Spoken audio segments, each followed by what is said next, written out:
Hello there and welcome to Just About Earth, where curiosity gets cozy and science takes the scenic route to slumber. Tonight we're turning toward a subject that most of us meet only in glimpses, usually at the edges of quiet thoughts, long nights, hospital corridors, old memories, or those strange moments when the house is still and the mind decides, for reasons known only to itself, that now would be an excellent time to ask one of the biggest questions a person can ask. What happens after you die?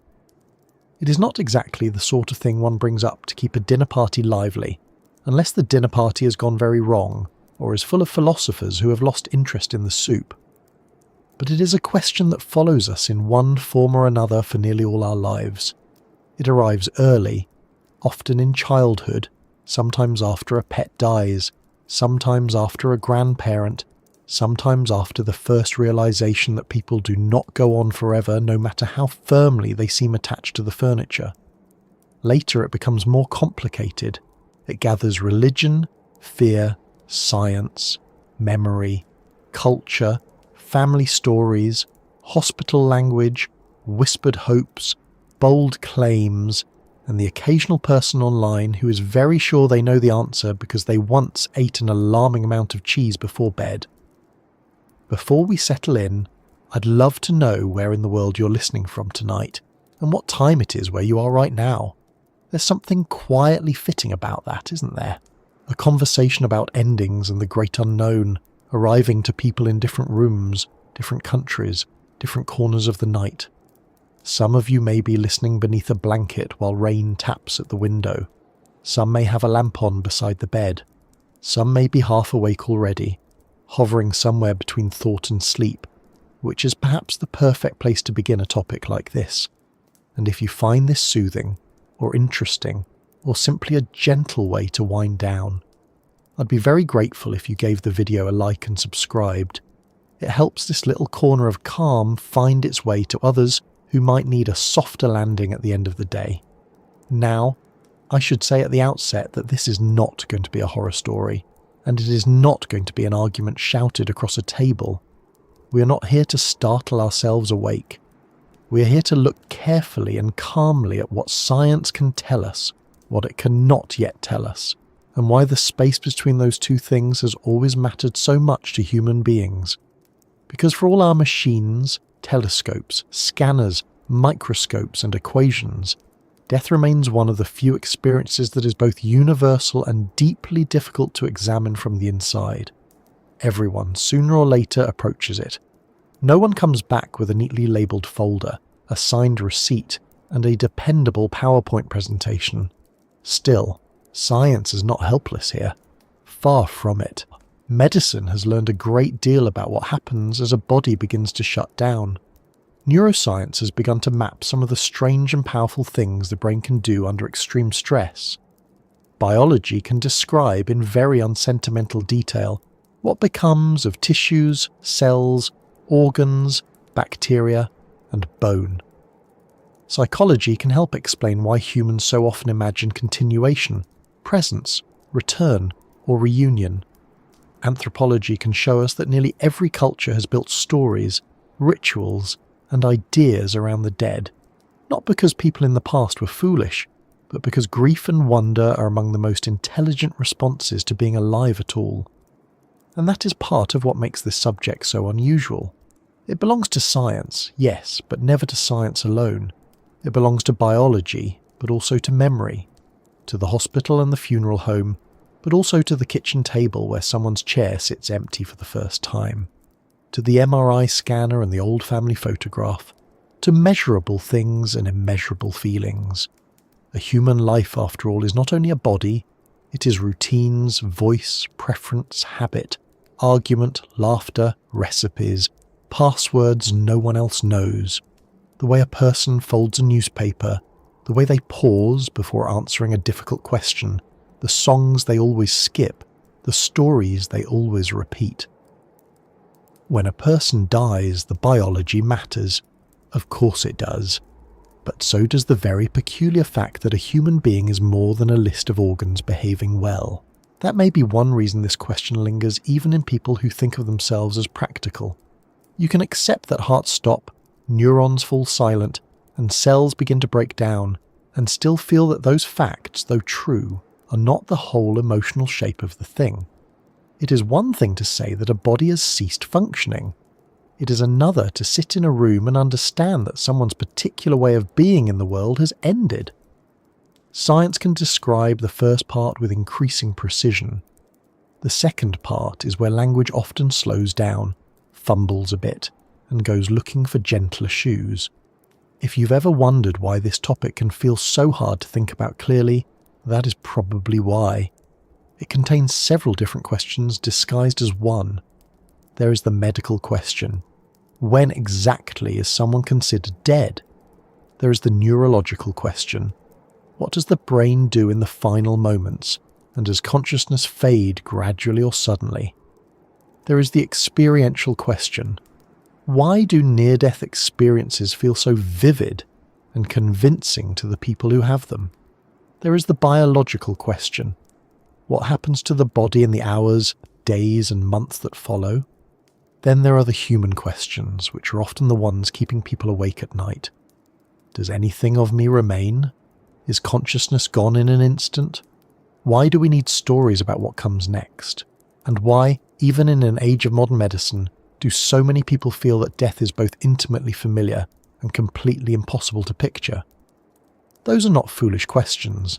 They are what naturally happens when a self-aware creature realizes it is temporary. A squirrel does not, as far as we can tell, pause halfway through breakfast, stare into the middle distance and whisper, "Yes, but what is the ontological status of me?" Humans do, frequently, sometimes while commuting, sometimes while brushing their teeth, sometimes at 3 a.m. for no clear reason at all, which is a time of day uniquely suited to turning a sensible mind into an amateur metaphysician. It helps to remember that for most of history, death was much more visible than it is for many people now. It happened at home more often. Children grew up around it. Bodies were washed by family members. Mourning had rituals, clothing, timetables, strict etiquette, public form. Today, in many places, death has been moved behind professional doors. It often takes place in hospitals, care homes, or intensive care units, surrounded by monitors, medication charts, and staff who must somehow be both clinically precise and quietly kind. This has saved countless lives. Modern medicine is extraordinary, but it has also changed our relationship to dying. Many people now encounter the mechanics of it only rarely, and when they do, it can feel strangely foreign, as though a universal part of life has been outsourced to fluorescent lighting and polished floors. That unfamiliarity leaves room for imagination to hurry in. Where knowledge is incomplete, stories breed very well indeed. Some are comforting, some are frightening, some are spiritual, some are dressed in scientific language they have not entirely earned. That is why a calm look at the evidence matters. Not because science can remove mystery altogether, but because it can clear away some confusion. It can tell us which experiences seem to arise from oxygen loss, altered brain states, medication effects, memory processing, and the deeply strange chemistry of a body under stress. It can show us why some features of dying repeat across cultures, while others seem shaped by expectation and belief. It can also remind us that there is a difference between not yet knowing something and having proof of its opposite. Those are not the same thing, though humans have mixed them up with impressive enthusiasm for centuries, and perhaps that is the balance we'll keep throughout this journey. Clear where we can be clear, careful where we cannot, curious without being gullible, gentle without becoming vague. Because this subject attracts two kinds of unhelpful certainty. On one side, there is the certainty that everything meaningful about death can be reduced to chemistry alone, as though a human life were no more than a set of well-behaved reactions briefly occurring in a very opinionated bag of water. On the other, there is the certainty that every unusual report from a stressed brain is definitive evidence of an afterlife laid out in full architectural detail. Science tends to be less dramatic than either camp would like. It often says something like, "This part we can measure, this part we can reasonably infer, this part is still unresolved, and this part, I'm afraid, remains annoyingly mysterious. Annoyingly mysterious is, in many ways, one of the universe's favourite moods. Still, even the unanswered pieces can be approached in useful ways. Consider consciousness, for instance, that familiar and slippery fact of being someone. We all know consciousness from the inside. It is the most immediate thing we experience, and yet science still wrestles with what exactly it is, how it arises from the brain, why a network of neurons should produce a first-person point of view at all. That puzzle matters enormously here, because when people ask what happens after death, what they are often really asking is not what happens to skin or blood or bones. They are asking what happens to experience, to awareness, to the feeling of being me. Does it dim slowly? Does it vanish all at once? Could it continue? And if science cannot fully explain consciousness in life, it is hardly surprising that consciousness at death remains one of the hardest frontiers to examine. There is another reason this subject feels so personal, and it has less to do with philosophy than with memory. Death is not only about what happens to the dying, it is also about what happens to the living. When someone dies, their body enters one process, but everyone around them enters another. The dead no longer maintain relationships. The living do. They continue conversations in their heads. They hear a voice in memory so clearly that for a moment it feels present. They keep reaching for the phone before remembering. They smell a familiar coat, pass a familiar street, find an old note in a drawer, and there again is the peculiar fact that a person can be gone and still active in the world in 100 indirect ways. Not biologically active, not consciously active perhaps, but active in consequence, in memory, in changed behaviour, in habits passed forward, in scars and kindnesses and family expressions and recipes no one writes down quite properly. In that sense, even the scientific discussion of death benefits from some humility. A person ends as an organism. That much medicine can define, but a person also disperses into influence, into other brains, other lives, other routines, into objects, photographs, language, and learned gestures, into grief, which is really love having to find a new job, and perhaps that is why humans so often resist thinking about death as a single event. It is an event for the body, yes, but for everyone else it becomes a long unfolding. There is the moment of death, then the paperwork, the phone calls, the awful practicalities, the clothes, the flowers, the silence after everyone has gone home, the first birthday after, the first ordinary Tuesday when the absence feels somehow louder because nothing special happened to warn you it would hurt. Science can speak very well about moments. Life, inconveniently, is often made of aftermaths.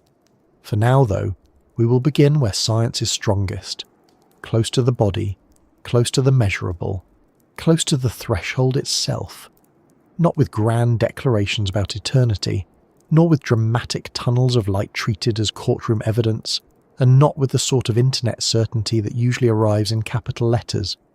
We'll start more simply than that, with a person whose body is beginning to fail, with the way organs respond when oxygen falls, with the way doctors define death in different contexts, with the way the brain behaves at the edge of shutdown.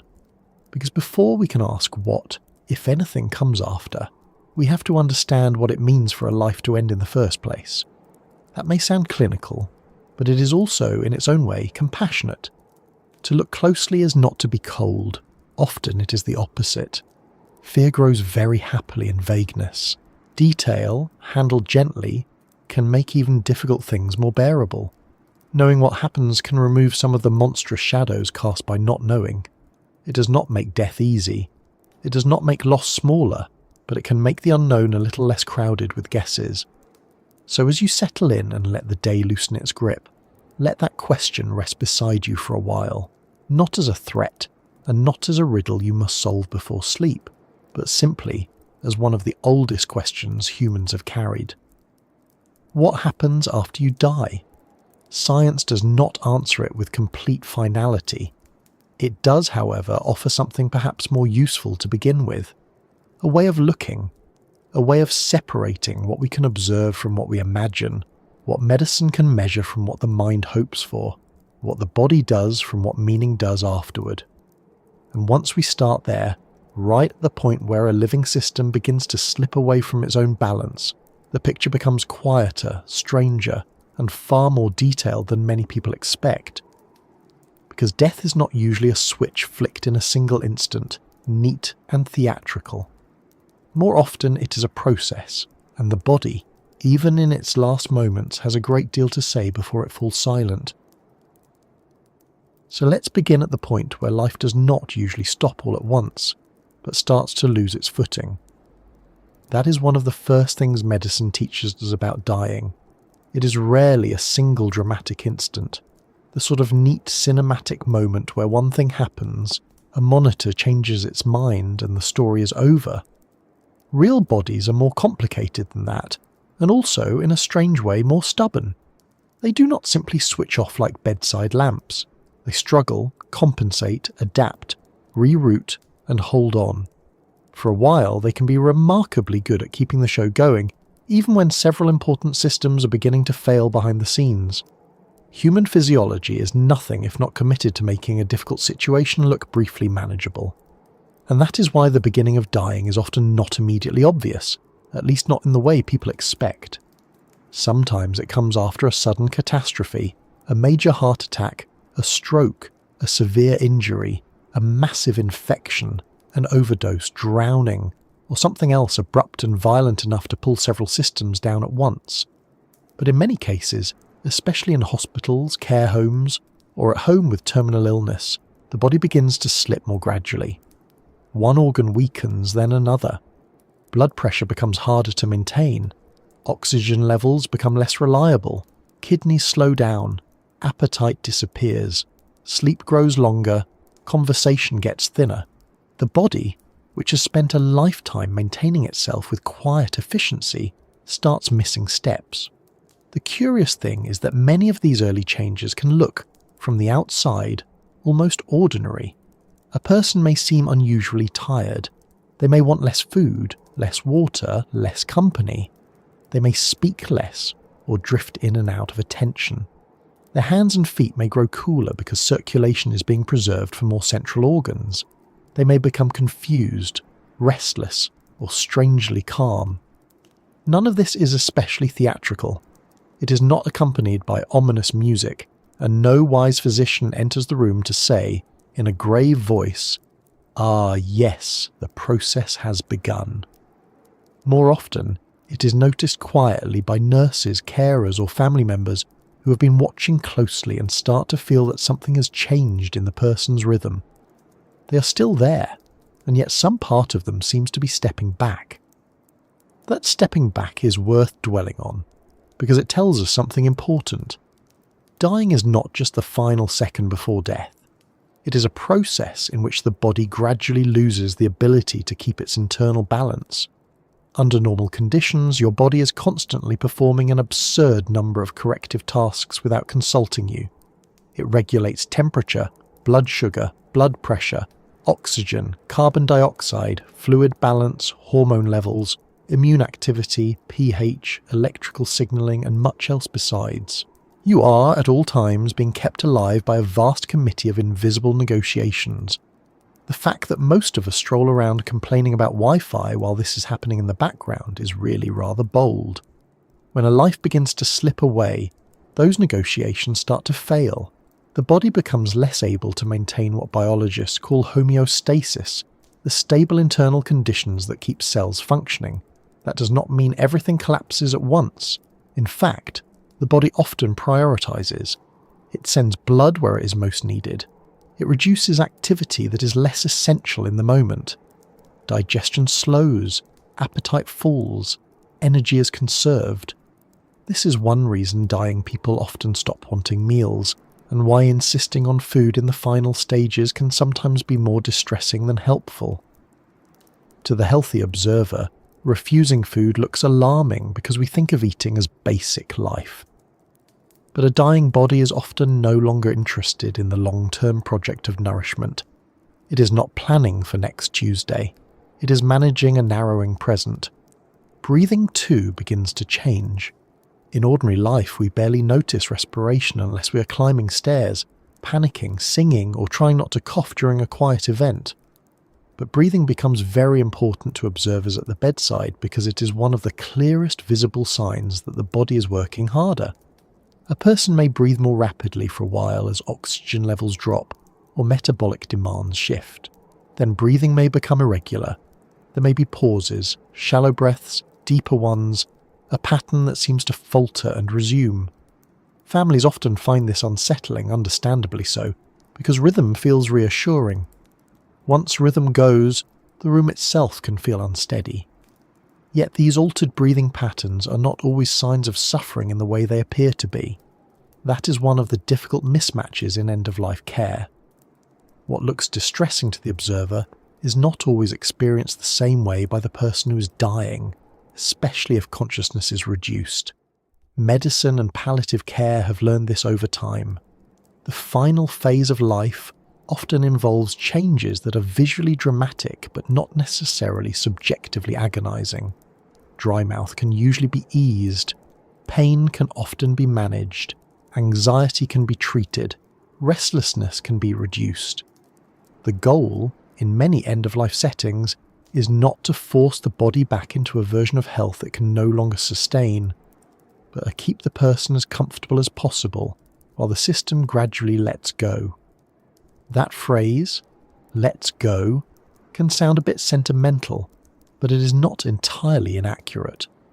Dying is often the story of control becoming harder to maintain. Take circulation. Your heart is not just a romantic symbol for greetings cards and regrettable tattoos.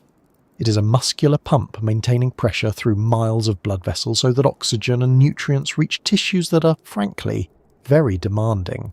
When the heart weakens, or when blood vessels lose tone, or when fluid balance becomes unstable, circulation becomes less effective.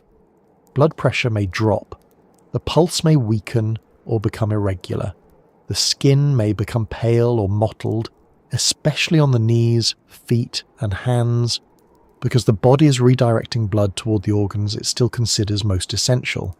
It is triage, but internal. The brain notices all of this very quickly. Brains are famously needy organs.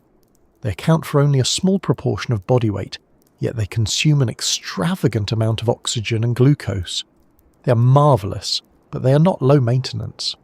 If oxygen delivery falls, or carbon dioxide rises, or blood pressure drops too far, brain function begins to change. A person may become drowsy, then harder to wake. Attention narrows, speech may wander, time becomes less reliable, familiar faces may still be recognized, or perhaps not. Some people become confused and talk as though they are in another place or another year. Some see people who are not there. Some seem to move between clarity and dream in a way that can be deeply moving to those around them and deeply puzzling to the medical chart, which prefers things to fit into boxes. This is one reason the beginning of dying can feel so emotionally strange. The person is still alive, undeniably so, but they may already be less anchored to the shared world. They may answer a question from 20 years ago instead of one asked a moment ago. They may reach towards something no one else sees. They may say something unexpectedly direct, practical, funny, or tender. It is not unusual for families to remember these moments very vividly, because they feel as though the normal rules of conversation have loosened. Part of that is neurological.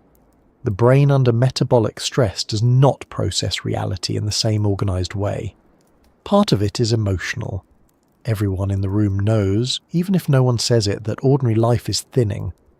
You might imagine at this point that the body is simply shutting down in a calm and orderly sequence, like a well-run office on a Friday evening. One department closes, then the next, and someone turns off the lights. Real physiology is a bit messier. There is often compensation, then fatigue, then compensation again. The heart may race to make up for low oxygen. The lungs may work harder. Stress hormones may rise. Inflammation may spread. Cells may switch to less efficient methods of producing energy. Waste products begin to accumulate. Organs begin affecting one another. The kidneys may struggle to filter properly, which changes fluid and electrolyte balance, which can influence the heart and brain.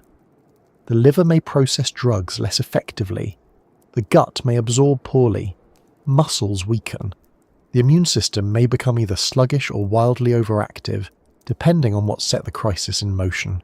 In critical illness, especially in intensive care, this can look like a fierce tug of war between medical support and biological decline. Ventilators can help breathing. Drugs can maintain blood pressure. Oxygen can be delivered. Infections can be treated. Fluids can be balanced. Machines can do astonishing things.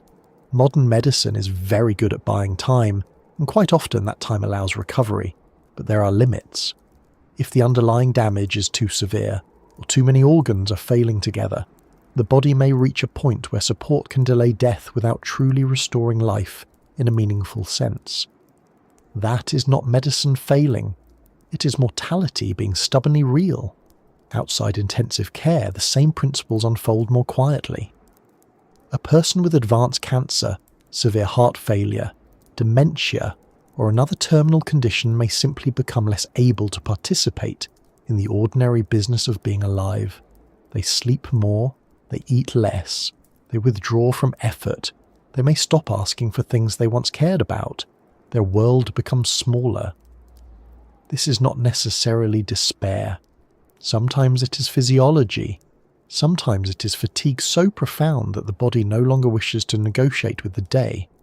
And sometimes, according to many nurses and doctors who work in palliative care, there is a noticeable shift in which the dying person seems less interested in the room and more occupied by something inward.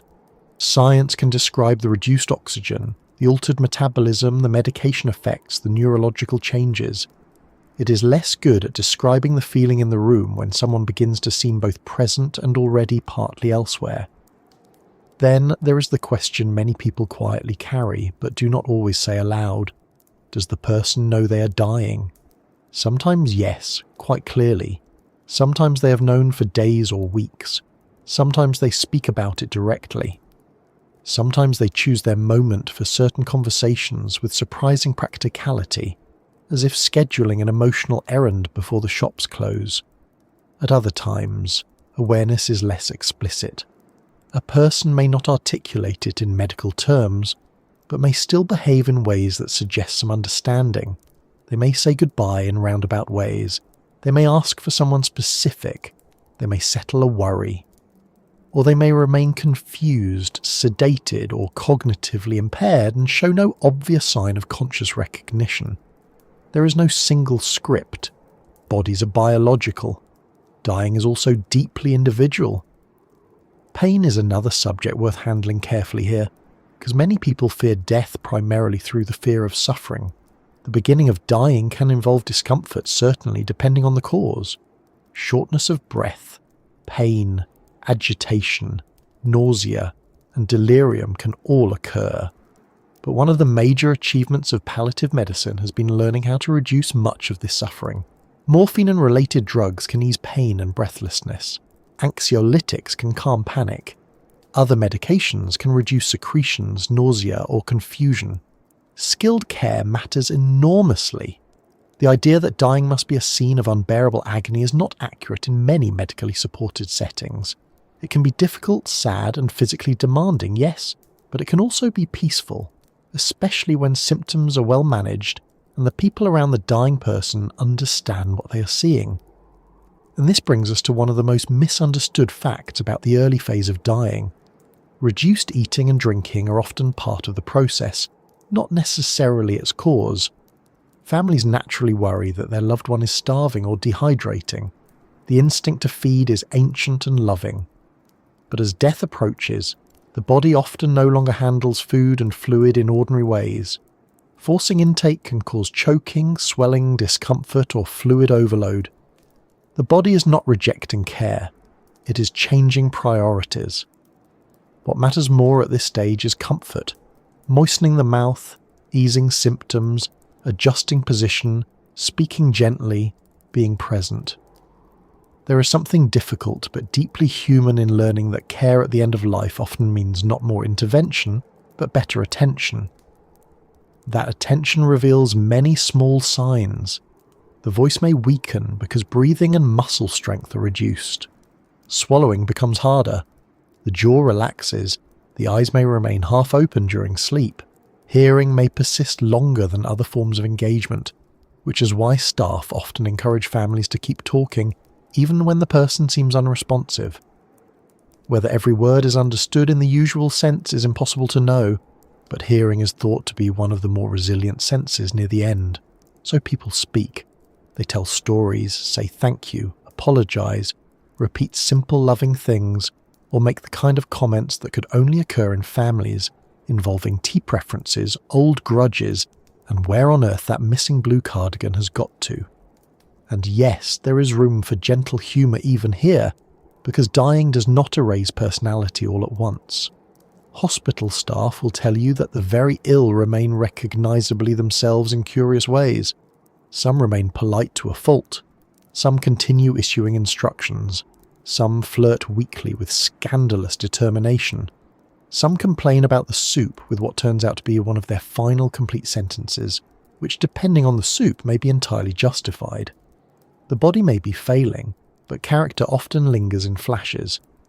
At a cellular level, all of this is the beginning of a larger problem.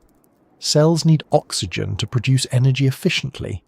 They need membranes to maintain gradients, pumps to regulate ions, enzymes to function within narrow chemical conditions, and blood flow to remove waste. When circulation and oxygen delivery decline too far, cells begin to lose that balance. Sodium and calcium handling goes wrong. Swelling occurs, communication between cells becomes less reliable. Tissues that are highly active, like the brain and heart, are especially vulnerable. But again, this does not happen everywhere in one synchronized instant. Some cells survive longer than others. Some tissues are more resilient. Biology is not tidy enough for the kind of clean-cut-off humans prefer in paperwork. That messiness matters, because the living body can still appear to be there even while crucial systems are failing beyond recovery. A person may still have a heartbeat, but poor brain function. They may still be breathing, but ineffectively. They may still be warm, but already beyond any realistic path back to meaningful recovery. This is where the idea of dying as a process becomes unavoidable. There is a difference between being alive, being recoverable, and being in the final stage of life. Those are not always the same thing. It is also why loved ones so often say afterward that death did not begin at the moment it was pronounced. It began earlier, when the person stopped eating, stopped waking properly, stopped recognising people, stopped responding in the familiar way. The legal and medical moment comes later. The human moment often begins before that. The slipping away is partly physiological, partly relational. A system is losing function. A person is becoming harder to reach. And yet, even in that narrowing, the body continues working till it cannot. Breathing adjusts, the heart compensates, hormones surge, cells struggle to maintain themselves, nerves still fire.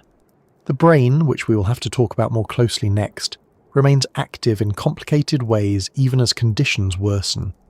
That is one reason the threshold between life and death is harder to define than people expect. The body does not offer us a neat line painted on the floor. It offers a gradual loss of integration, then a point at which medicine must decide that the process has crossed from dying into death. Which leads naturally to the next problem, and it is a surprisingly complicated one. If a life can begin to slip away over hours, days, or longer, then at what point exactly do doctors say that death has actually occurred? That sounds like it ought to have a simple answer. A heart stops, a doctor checks, someone says the person has died, and that is that. Clean, definite, settled.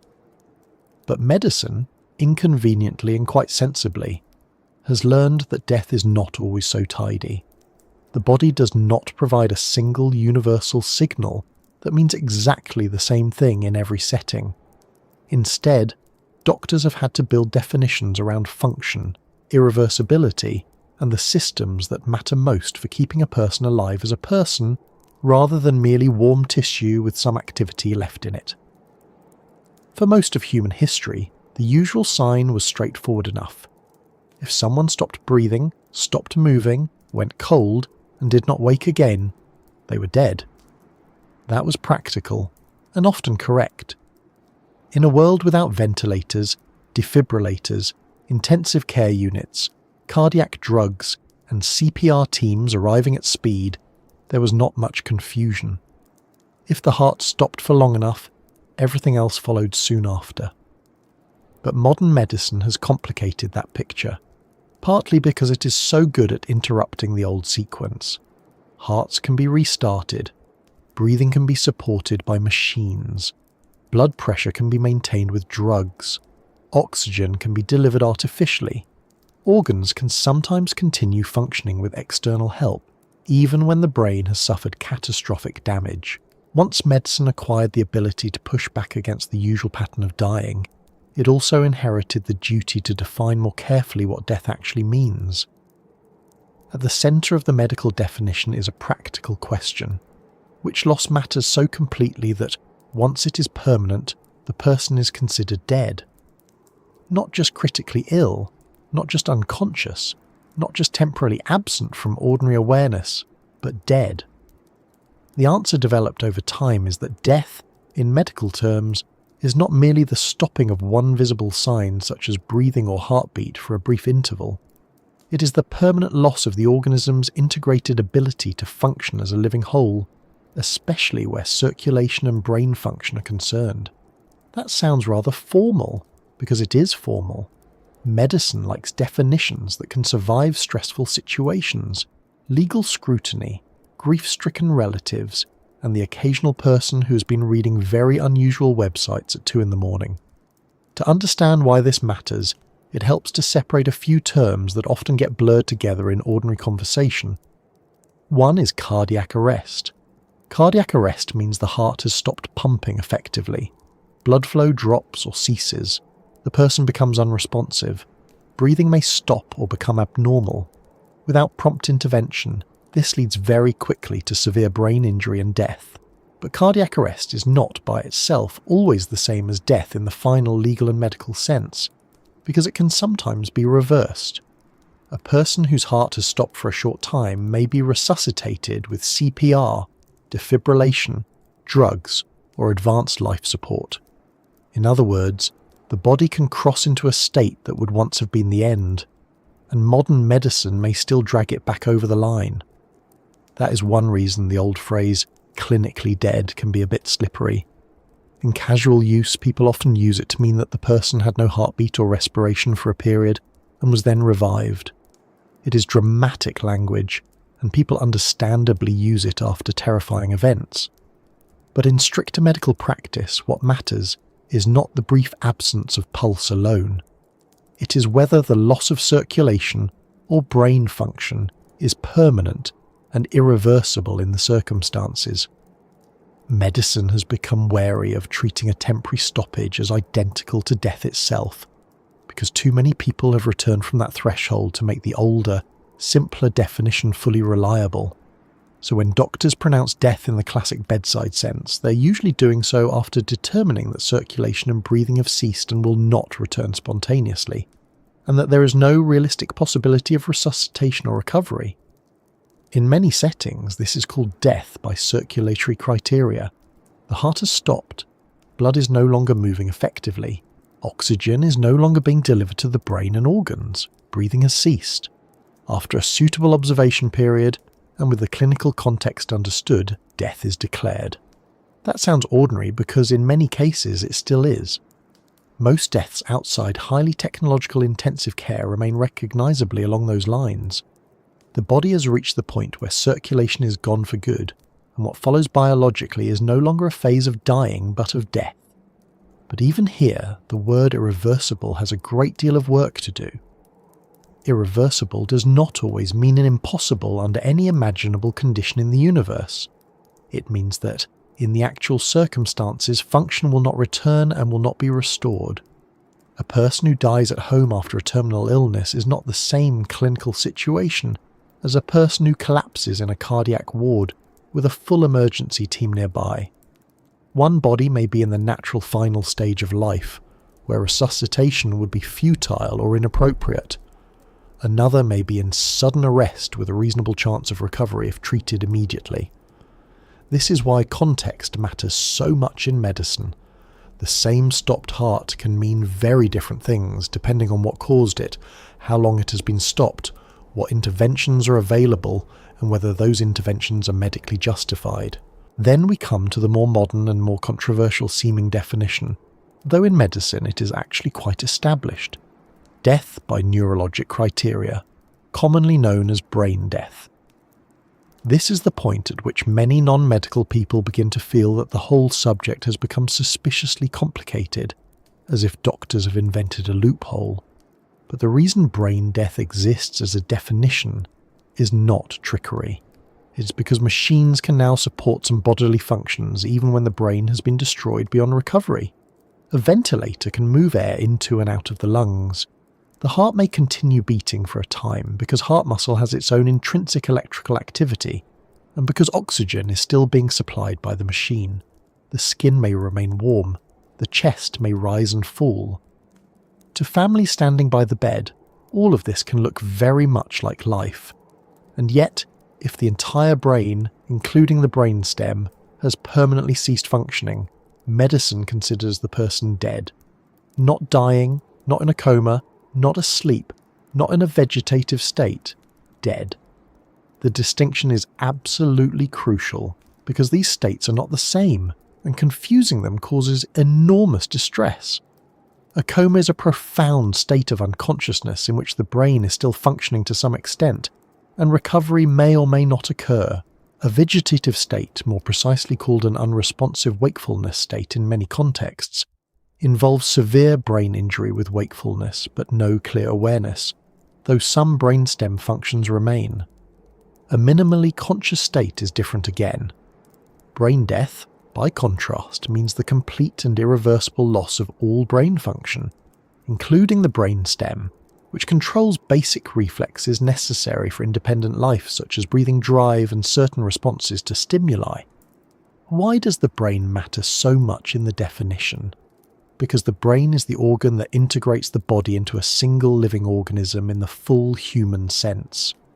It governs consciousness, yes, but also coordinates breathing, reflexes, hormonal regulation, temperature control, and the central command structure without which the body cannot sustain itself except through artificial support.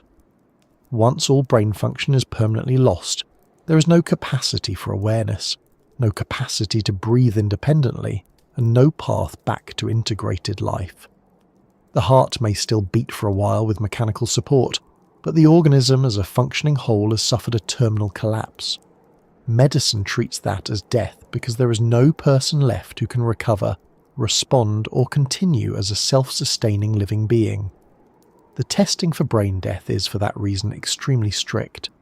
It is not based on a vague impression that someone looks very unwell. Doctors must establish a catastrophic brain injury of known cause, rule out conditions that can mimic brain death, and perform a detailed examination showing no evidence of brain or brainstem function. Mimics matter because medicine has learned not to trust appearances. Severe hypothermia, certain drug intoxications, metabolic disturbances, and other rare conditions can suppress brain function so dramatically that a person seems beyond recovery when they are not. So before brain death is diagnosed, clinicians ensure that the patient is not merely deeply sedated, poisoned, profoundly cold, or otherwise in a reversible state. Only then do they test for the absence of brainstem reflexes and the absence of spontaneous breathing in response to rising carbon dioxide, usually through an apnea test performed under controlled conditions. This is one of those areas where the calm language of medicine can hide the emotional force of what is happening. For the staff, it is a serious and exacting assessment.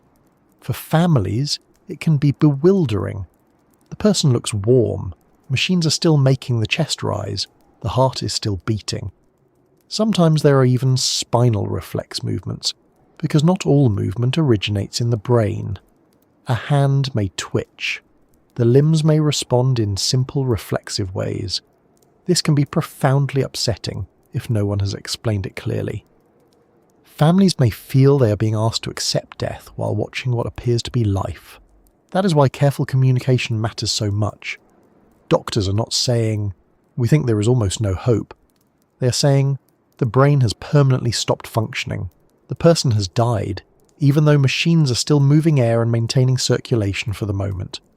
Once you understand that, the distinction between death and severe brain injury becomes less mysterious, though never less painful. Medicine is not redefining death on a whim. It is responding to a world in which technology can temporarily preserve isolated bodily functions after the central integrating organ has permanently failed.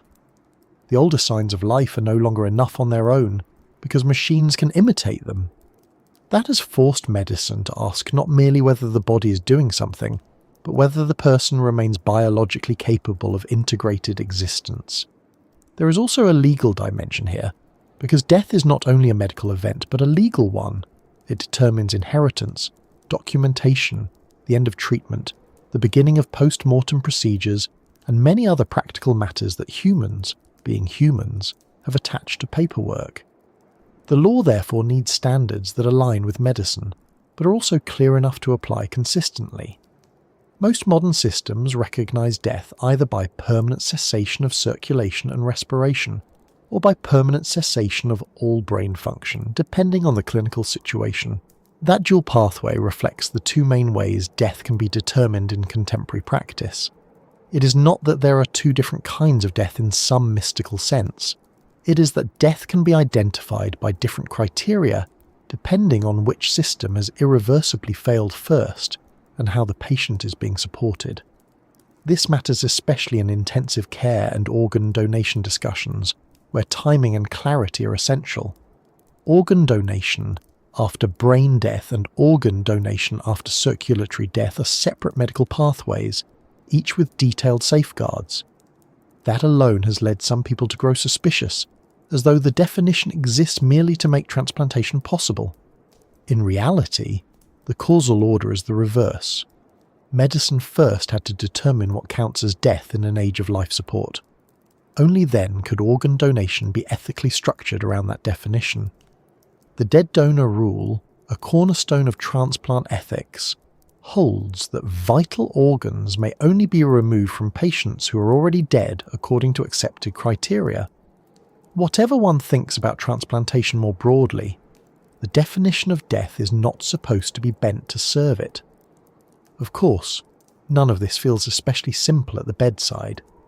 A family may ask, if the heart is still beating, how can he be dead?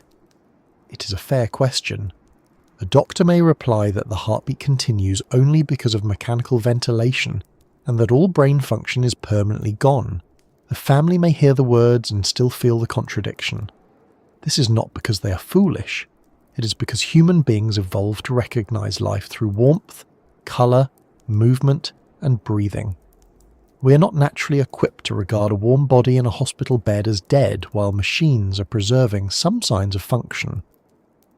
Medicine has had to think beyond instinct, but instinct does not disappear just because a definition is technically sound. Then there is the fact that death itself is not an atomic event occurring everywhere in the body at once. Even after medical death is declared, not every cell dies at the same second. Some tissues remain metabolically active for a short while. Hair does not truly continue growing, despite the old myth, though changes in skin can make it appear that way. Muscles may still respond to stimulation briefly. Sperm cells can remain viable for some time. Skin and corneal tissues may persist long enough for donation in certain circumstances. So when medicine declares death, it is not claiming that every molecule in the body has become equally lifeless in perfect synchrony. It is declaring that the organism as a living, self-integrating human being has permanently ceased to function.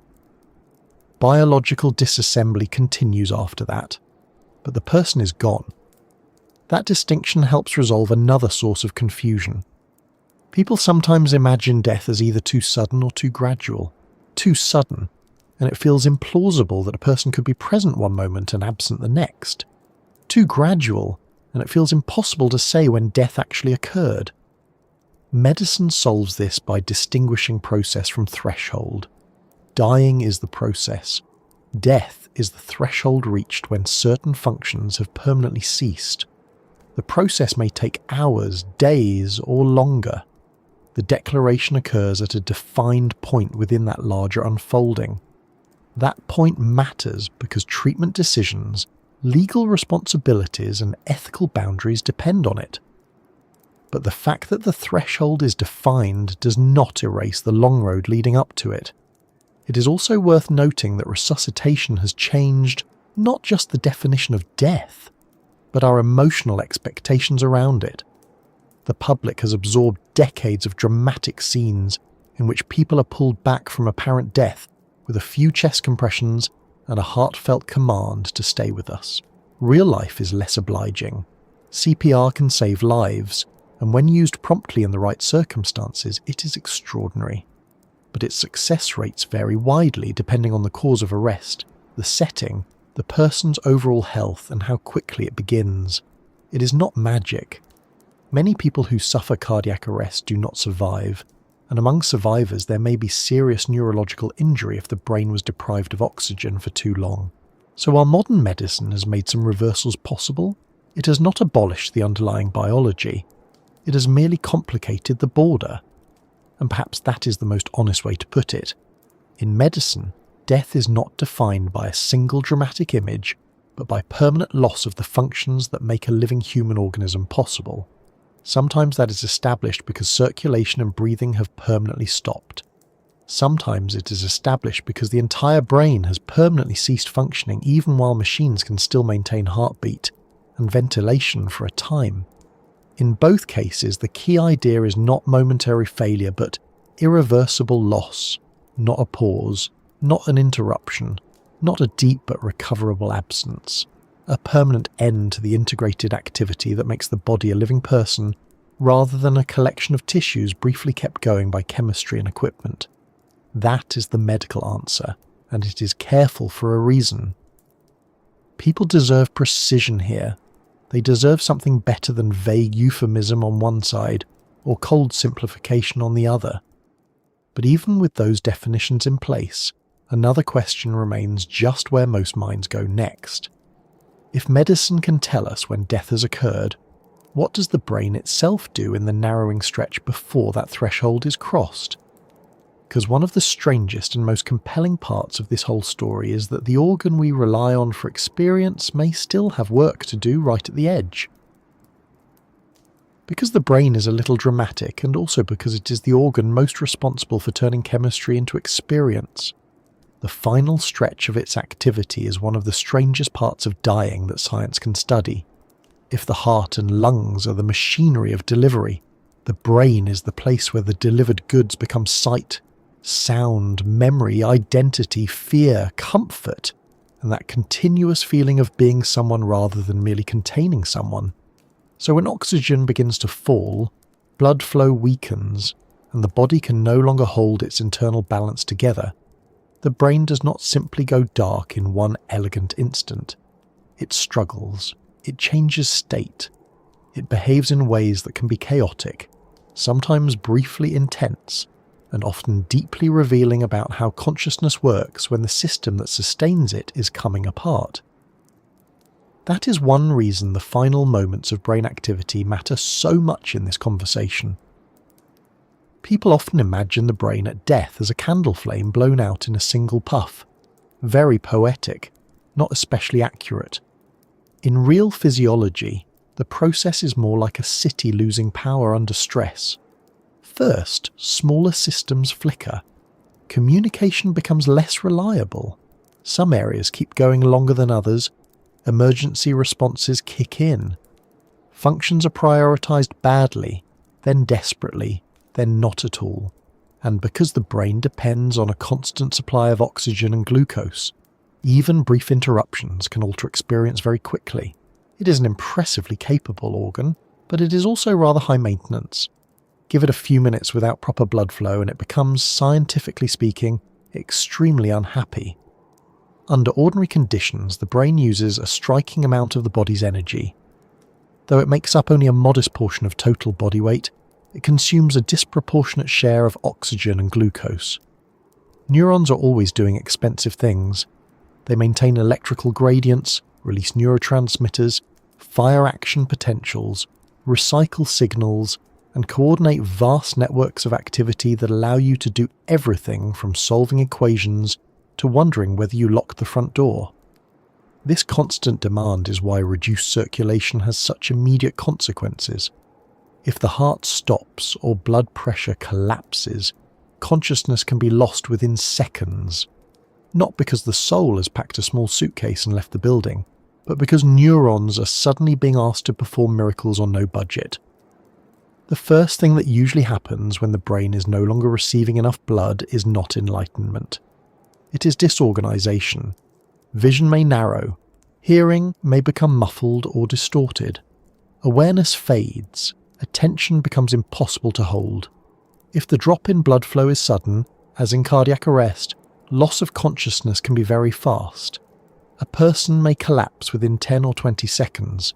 That rapidity can be surprising because we think of death as something that ought to announce itself more fully, perhaps with more ceremony. The brain is not especially ceremonial when deprived of oxygen. It becomes less itself almost at once, but less itself does not necessarily mean silent. This is where things get interesting. Over the past several decades, neuroscience and critical care medicine have found evidence that the dying brain may pass through unusual phases of activity. Some of these are expected. Stress hormones surge, brain networks become dysregulated. Inhibitory control can weaken, meaning that normal filters on perception and association may loosen. Other findings are more surprising. In animal studies, and in a small number of human observations made under rare clinical circumstances, researchers have seen bursts of organized or heightened neural activity shortly after circulation fails. That does not prove a hidden world opening up beyond the body. It does suggest that brains under extreme stress may briefly produce patterns that are more active, more synchronized, or more unusual than one might expect from a system on the way down. To put it another way, the final work of the brain may not be a simple decline from full consciousness to nothing. It may include a short period of altered, unstable, and perhaps even intensified processing. That matters because many of the experiences reported near death feel vivid rather than dim. People describe bright scenes, unusually clear thoughts, overwhelming calm, encounters, tunnels, voices, life reviews, or a sense of leaving the body. These reports have often been treated as though vividness itself were evidence that the mind must have separated from the brain, because surely a failing brain ought to produce only confusion. But neuroscience has never promised that a brain under stress becomes boring. Quite the opposite. Starvation of oxygen, disruption of neurotransmitters, collapsing sensory input, and failing network control can all produce experiences that are fragmented, dreamlike, hyper-real, or strangely coherent in the moment. One useful comparison is not ordinary waking life, but other altered states we already know the brain can generate.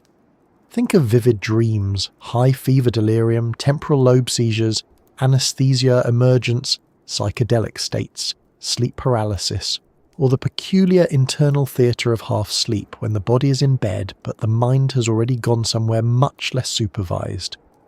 In all of these conditions, the brain can generate experiences that feel deeply real while being only loosely tethered to the outside world. The person inside the experience does not usually stop to say, "Ah, yes, this seems like a transient disruption of thalamocortical integration." They tend to say, "That felt absolutely real," which is entirely understandable because realness is one of the things the brain is especially good at producing. As blood flow falls, some regions may fail before others. The cerebral cortex, especially the areas involved in conscious processing and complex integration, is highly vulnerable to oxygen deprivation. Deeper structures and brainstem functions may persist a little longer. This uneven decline can produce peculiar effects. Sensory input may be reduced or distorted. Internal imagery may become more prominent. Memory fragments may intrude. The sense of body position may loosen. time may behave very badly indeed. And because the brain is constantly trying to make sense of signals, even when those signals are sparse or corrupted, it may construct an experience from the pieces available. Human consciousness is not a perfect recording device. It is more like a narrator with great confidence and variable accuracy. There is also the matter of neurotransmitters, those chemical messengers that shape mood, perception, arousal, and cognition. During extreme stress, the brain and body release a flood of chemicals, including adrenaline and related compounds. These alter attention and perception. Endogenous opioids may also play a role in dampening pain or producing calm. Glutamate, the main excitatory neurotransmitter in the brain, can be released in damaging excess when cells are under severe metabolic stress. Calcium regulation begins to fail. Electrical stability deteriorates. This is not a recipe for ordinary consciousness. It is a recipe for a highly abnormal state, one in which perception can feel both fragmented and intense. One of the more haunting findings in the neuroscience of dying involves what is sometimes called spreading depolarization. When brain cells run out of the energy needed to maintain their electrical gradients, they can undergo a wave of near-simultaneous depolarization that spreads across tissue. In the living, healthy brain, neurons carefully maintain differences in charge across their membranes. That controlled imbalance is part of what makes signaling possible. When energy supplies collapse, those gradients fail. The result is a kind of electrical crisis moving through the brain. In injured brains, severe strokes, and the final stages after loss of circulation, this process can mark the point at which cells are no longer able to recover unless blood flow is restored in time. It is not, I should stress, a magical, soul-leaving signal on a monitor. It is a physical marker of neural systems losing the ability to preserve themselves. Still, the fact that there is a final sequence at all is remarkable. It means the brain has stages of dying, just as the body does. There is initial failure, altered function, residual activity, then a deeper collapse. That layered process helps explain why the line between dying and death can be so hard to think about from the inside. A person may lose responsiveness before all brain activity ends. Some organised activity may continue briefly after cardiac arrest. Some cells remain viable for a short period even when consciousness is gone. Medicine is forced to draw thresholds because practical decisions require them, but biology is not built around our paperwork. Now, one of the most familiar ideas people have about the final work of the brain is the so-called life review, the old notion that your life flashes before your eyes. It has become almost a cliché, which is a pity because clichés are often interesting things that have been slightly over-repeated by cinema. Reports of life review do exist. Some people who survive close brushes with death describe rapid, panoramic or emotionally charged recollections. But this should not be imagined as a tiny projectionist in the skull hurriedly putting together a greatest hits montage before closing time. Memory is not stored in one neat cabinet. It is distributed, reconstructive, and deeply tied to emotion. Under extreme stress, with normal control systems disrupted, networks involved in autobiographical memory may activate in unusual ways. The result might feel like a flood of remembered scenes, emotional truths, or compressed meaning rather than a literal orderly replay. And that makes a certain neurological sense. Memory retrieval is not only about content but salience. The brain tends to privilege emotionally significant material, socially important events, unresolved concerns, and deeply encoded personal patterns. In a crisis, especially one involving intense arousal and abnormal network activity, it is plausible that autobiographical memory becomes unusually available or oddly recombined. People may report not just seeing events, but grasping them in a different way, as if the feeling of a whole life had become briefly concentrated. That does not make the experience false. It makes it a human brain doing something extraordinary under extraordinary pressure. There is another piece of the puzzle that often surprises people. As outer awareness fades, inner awareness may not simply fade with it in a smooth line. Some patients appear unresponsive before they are necessarily incapable of all perception. Hearing, in particular, may persist longer than families assume.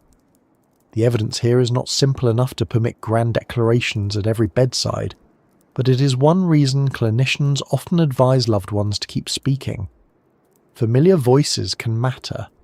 Whether the dying person processes every word in the normal sense is impossible to guarantee, but the possibility that auditory pathways and emotional responses remain partly active is enough to make gentle speech one of the more sensible things humans have ever decided to do. That has a quiet significance. It means the last work of the brain may include not just internal disarray, but the fading reception of the world. A hand held, a name spoken, music known since childhood, the rhythm of a familiar voice saying ordinary things, not because ordinary things are trivial, but because at the edge of life they may be all that is still needed. There is something almost stubbornly biological in that. Even at the end, the brain remains a social organ for as long as it can. Of course, not every dying brain produces vivid experiences. Some deaths are abrupt, some are deeply sedated, some involve prolonged unconsciousness, some leave no surviving reporter to tell us what was felt. This is one of the most frustrating limitations in the science. We are studying a domain in which the most interesting subjective data come only from those who did not fully cross the threshold. That means much of what we know comes from resuscitated patients, people recovering from anesthesia emergencies, survivors of trauma, or individuals brought back after cardiac arrest. Their accounts are invaluable, but they are still accounts from the border rather than from beyond it. Science can study the edge. It cannot ask the fully dead for a post-event survey, which is probably for the best because the response rate would be dreadful. Even so, the edge tells us a lot. For one thing, it tells us that consciousness near death is not reliably empty. It can be altered, compressed, distorted, intensely emotional, and in some cases memorable. For another, it tells us that experience during severe brain stress is shaped by the same broad principles that shape other conscious states: network activity, sensory input, memory, expectation, chemistry, and prior beliefs. A religious person may interpret a peaceful light one way. A secular person may interpret it another. A frightened person may have a terrifying episode where another feels serenity. The brain supplies the machinery, but culture and meaning still help furnish the room. That is why the final work of the brain is not just a neurological subject, it is also a psychological one. If sensory input is collapsing, the mind may lean more heavily on stored models of reality. If bodily awareness is unstable, out-of-body sensations become easier to understand. If time perception is disrupted, a short interval may feel immense. If memory fragments and emotional salience dominate, the experience may seem full of revelation. In ordinary life, the brain is constantly balancing incoming data against internal predictions. Near death, incoming data may weaken while internal generation takes the wheel with unusual force. One hesitates to call that a recipe for objectivity. There is also the question of peacefulness, because many accounts from people near death involve profound calm. This is often taken as either comforting evidence of some deeper transition or a suspiciously convenient storytelling. In reality, a sense of peace is biologically plausible. Rising carbon dioxide, reduced cortical control, endogenous opioids, altered serotonin and dopamine systems, and the general reduction of ordinary sensory demands can all produce unusual calm or detachment. Not always, of course. Some dying processes are agitated, delirious, or frightening, but a peaceful experience is not beyond what a stressed brain can generate. If anything, it may be part of the body's final chemistry trying, however imperfectly, to reduce distress. Then there is the problem of memory itself. Even when a person has some form of experience during cardiac arrest or severe physiological collapse, remembering it later is another matter. Memory formation requires functioning systems, and those systems may be impaired before, during, and after the crisis. Some experiences may occur and never be stored. Others may be reconstructed afterward from fragments. Drugs, sedation, resuscitation, intensive care, delirium, and the stress of survival further complicate the picture. The accounts we hear may therefore be only the preserved tip of a much larger and less orderly iceberg. People remember what survived encoding, what was emotionally strong, what later made sense to them, and what language allowed them to describe. So the last work of the brain is not a neat final message, but a set of possible processes. Loss of oxygen, failing circulation, neurochemical surges, disinhibition, altered sensory processing, memory intrusions, residual or even briefly heightened patterns of activity, then electrical collapse, cellular failure and silence. All of it shaped by the cause of dying, the speed of decline, medication, prior health, and simple biological variation. No two brains are identical in life, and they do not become identical in dying. What is striking, though, is that this complicated picture makes the vivid reports from the brink less mysterious in one sense, and more mysterious in another. Less mysterious because neuroscience offers several plausible mechanisms for why dying brains might generate powerful, convincing experiences. More mysterious because consciousness itself remains an unfinished scientific problem. We can describe the failing machinery with growing precision, but the exact relationship between that machinery and first-person experience is still one of the great puzzles. We can say a lot about neurons. We are still, in the grand scheme of things, surprisingly bad at explaining why neurons should feel like anything from the inside at all. And that is exactly why the next question has fascinated so many people. If the final work of the brain can be intense, structured, and memorable, then why do near-death experiences so often feel not confused but meaningful, not fragmented but coherent, and to the people who have them, more real than ordinary life? One of the most striking things about near-death experiences is not simply that people report them, but the way they report them. Again and again, people do not describe these moments as vague, fuzzy, half-dreamed confusion. They describe them as vivid, clear, intense, sometimes calm, sometimes overwhelming, but very often stamped with a quality that makes ordinary waking life seem flat by comparison. That is the part that captures people. A person can be told, quite reasonably, that oxygen loss, disrupted brain activity, stress hormones, and memory distortion are involved, and still come away thinking yes, perhaps, but that does not explain why it felt so real.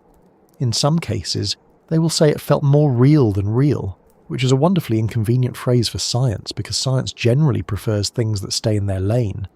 And yet this feeling of extreme reality is not outside the brain's usual abilities.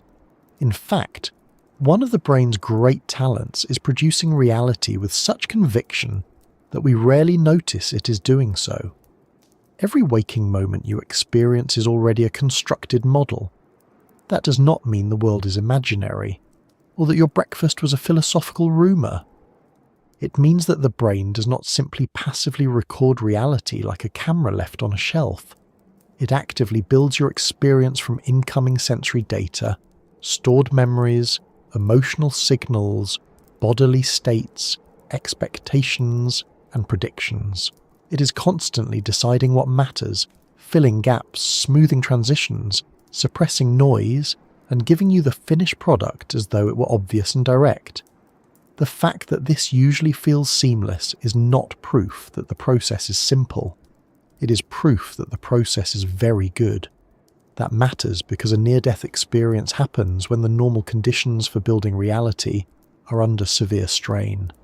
Blood flow may be reduced, oxygen may be falling, carbon dioxide may be rising, the person may be in pain, panicked, sedated, anesthetized, shocked, infected, injured, or all of the above. Sensory input may be patchy, the body's alarm systems are firing, memory systems may be disrupted, time perception may be collapsing. Under those conditions, the brain does not calmly say, well, the data are rather incomplete, so I shall wait. Brains are not patient institutions, they are meaning-making devices, They work with what they have, and when the outside world becomes unstable, the inside world may become unusually strong. This is not as exotic as it sounds. Think for a moment about dreams. While you're dreaming, entire scenes unfold with settings, people, motives, emotional stakes, and the kind of confidence one usually associates with very bad but very determined theatre. A dream can feel utterly convincing until the moment you wake and realise that none of the geography made sense. One of your school teachers had somehow become your dentist, and you were apparently late for an exam in a building made mostly of stairs. Yet in the dream, it was real enough. Hallucinations can also feel real. So can flashbacks, fever states, temporal lobe seizures, sleep paralysis episodes, and certain drug experiences. The sense of reality is not awarded only to experiences that are externally accurate. It is something the brain itself generates. This is one of the first keys to understanding near-death experiences. Realness is a feature of experience, not a guarantee of its source. When people say that an experience felt undeniable, they are reporting something important and genuine about its intensity and quality. But intensity alone does not tell us whether the experience came from outside the brain, from inside it, or from some interaction between failing sensory input and powerful internal activity. The conviction is real, the interpretation remains open. There are several reasons why near-death experiences may feel especially convincing. One is emotional intensity. The brain tends to mark emotionally charged events as more significant, more memorable, and more real. Fear does this, obviously. So does relief. So does awe. So does the sudden removal of pain. If a person has been in extreme distress and then experiences profound peace, the contrast alone can be staggering.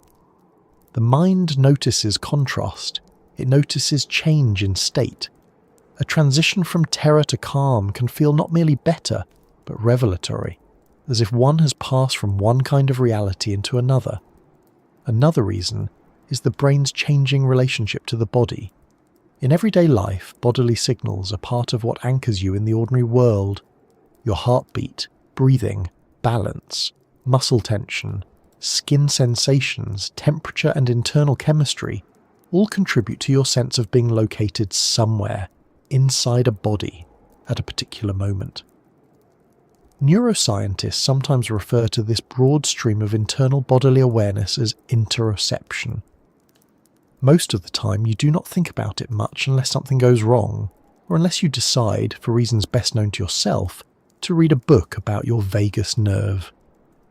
But when interoceptive signals are disrupted, the sense of self can become less tightly tied to the body. That helps explain why some people report floating above themselves, leaving their body, or viewing events from outside their normal perspective.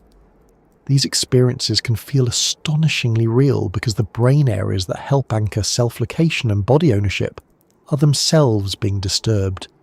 This is not merely a speculative idea. Distortions of self-location and body ownership can be produced in laboratory settings, in neurological illness, and in certain seizure states. The temporoparietal junction, a region involved in integrating visual, spatial, and bodily information, has been linked to out-of-body experiences when disturbed. That does not mean every near-death account can be reduced to a single brain region, misbehaving like an overconfident stage manager. Brains are more distributed than that, but it does show that the feeling of leaving the body is something the nervous system can generate under certain conditions, and when it does, the result can feel profoundly convincing. There is also the issue of sensory narrowing. In crises involving fainting, cardiac arrest, or severe blood loss, vision may tunnel, hearing may distort, and external perception may fade in unusual ways. The classic tunnel of light often described in near-death experiences may have several possible contributors, including how the visual system responds to reduced blood flow and changing function in the retina and visual cortex. But once again, what matters for the person is not the mechanism alone. It is the total experience. A narrowing field of vision combined with altered awareness, emotional intensity, and the loosening of normal self-location can produce something that feels not like a symptom, but like a journey. The brain also has a habit of turning disordered input into narratives. Humans are narrative creatures, even in moments when storytelling is the last thing on the official agenda. We organise experience into sequences, causes, meanings, and scenes. If perception becomes strange and fragmented, the mind does not always leave it fragmented. It may interpret, it may symbolise, it may recruit memory, culture, expectation, and emotional logic to make a world. A bright light may be felt as presence. A detached perspective may be understood as departure. A flood of memory may become a life review. A feeling of safety may become reunion. None of this makes the experience fake. It means the human brain does what it always does, only under extraordinary conditions and with unusual force. Expectation plays a quieter role than many people realise. Not in the cheap sense that people simply invent what they think they should see, but in the deeper sense that the brain is always shaped by prior models of reality. A person raised with certain religious images may describe beings, gates, relatives, or judgments in culturally familiar terms.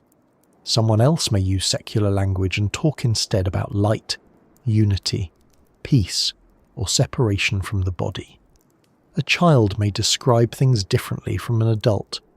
An atheist and a devout believer may both have vivid experiences, but the language they use afterward will not be identical, because meaning does not arrive in naked form. It arrives through the kind of mind that receives it. That is one reason near-death experiences show both similarities and differences across people and cultures. The similarities are interesting because they suggest certain common features of brains under extreme stress. The differences are interesting because they remind us that experience is never just raw biology. It is biology shaped by a life. The brain is not a machine that merely malfunctions. It is a history-bearing organ. It has learned a world. It has a library of symbols, fears, hopes, voices, faces, and assumptions. In unusual states, that library does not disappear. It becomes part of the material from which experience is built. Memory is especially important here, because near-death experiences are not only lived in the moment, they are remembered afterward, and memory is not a neutral archive. It is reconstructive. That does not mean people lie or make things up. It means remembering is an active process. Each time a memory is recalled, it may be stabilized, sharpened, simplified, interpreted, and woven more tightly into the person's overall story of self. An experience that was initially fragmented may later feel more coherent because the mind has spent time giving it shape. Details can be lost. Other details can become central. Emotional truth can strengthen even if factual precision changes. That is not a flaw of memory. It is simply how memory works. This is especially relevant because near-death experiences are often reported after periods of extreme physiological instability. The brain may have been briefly starved of oxygen. The person may have received powerful drugs. They may have been intubated, sedated, delirious, resuscitated, terrified, confused, and then later asked to explain what happened. Under those conditions, any surviving memory is already the product of unusual encoding. Some moments may never be stored at all. Others may be preserved because they were emotionally intense. Still others may be reconstructed from impressions, sounds, fragments of conversation, and the brain's general determination not to leave a blank page where a story ought to be. When someone later says, with complete sincerity, that the experience was clear beyond words, they may be expressing both the force of what was felt and the force with which the memory has become part of their life. And this leads to something easily misunderstood. The fact that an experience can be explained in terms of brain function does not make it meaningless. People often hear scientific explanations as though they are insults. If you say an experience involved neurotransmitters, altered cortical activity, disrupted interoception, and memory processing, some hear that as a polite way of saying none of it mattered. But brains are where all human meaning is lived. Love has neural correlates. Music does.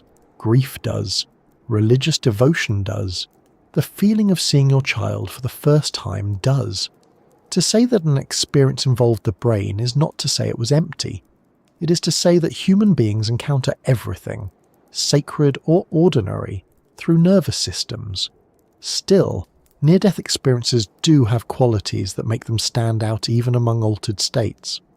People often report an unusual clarity, as though confusion has fallen away and something fundamental has been understood. That sense of insight is important. The brain is capable of producing not only vivid images and emotions, but also conviction, certainty, and the feeling of revelation. We know this from many other settings. Migraine aura, seizures, psychedelics, and certain psychiatric states can all be accompanied by a powerful sense that one has grasped something absolutely true. Sometimes the insight is profound, sometimes it is less so. One should always treat with caution a state of mind that says, with supreme authority, "At last I understand everything," especially if it is later unable to explain what that everything was. Even so, revelation feeling has a biology. It is likely tied to altered salience networks, shifts in emotional valuation, disinhibition of association, and changes in how self and world are processed. In ordinary life, your mind filters a great deal. It distinguishes important from unimportant, self from not self, memory from perception, imagination from fact. Under extreme conditions, those boundaries may blur.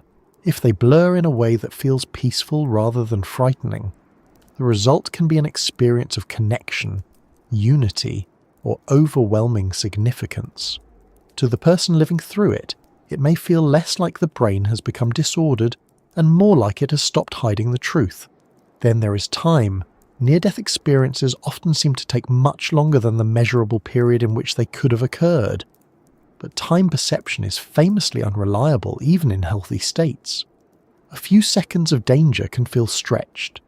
A dream-lasting moments can seem like an hour. During trauma, novelty, stress, or altered consciousness, the brain's normal timing systems behave differently. The density of internal events matters. If many impressions, emotions, or associations are generated in quick succession, the interval may later feel extensive. So when someone says that an enormous experience took place during a brief physiological crisis, that is not impossible at all. The subjective length of experience is not measured with a wristwatch. One of the more interesting questions is why the emotional tone of many near-death experiences is not panic.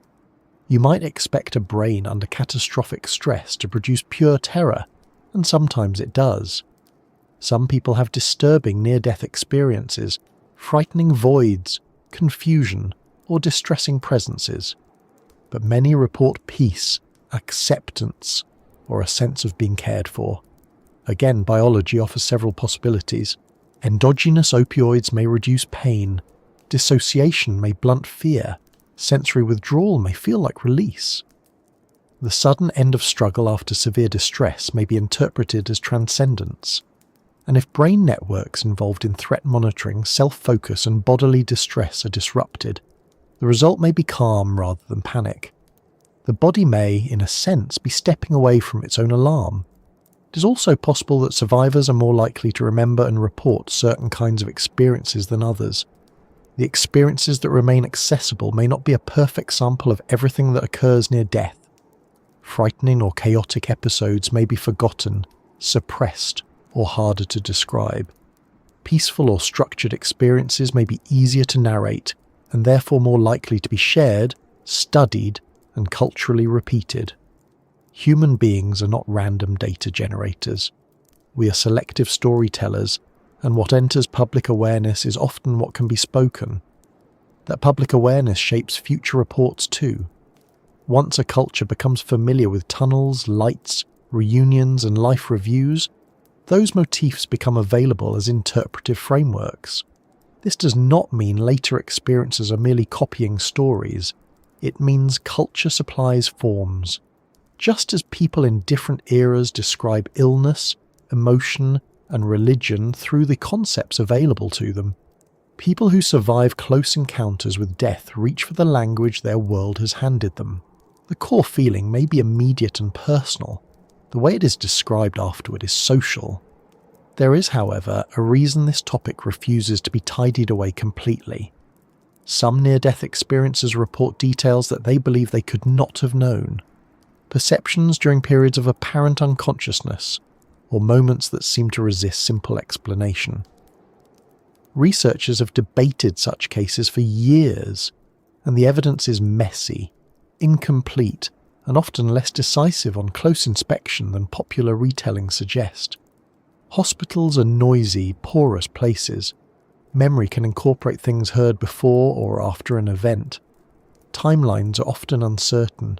Apparent impossibilities sometimes shrink under scrutiny. But not every case feels fully satisfying once filed under stress, chemistry, and reconstruction. That does not prove survival of consciousness. It does remind us that the science of consciousness itself is still unfinished, and unfinished sciences are poor places from which to issue smug declarations. So the most responsible view is neither dismissive nor credulous.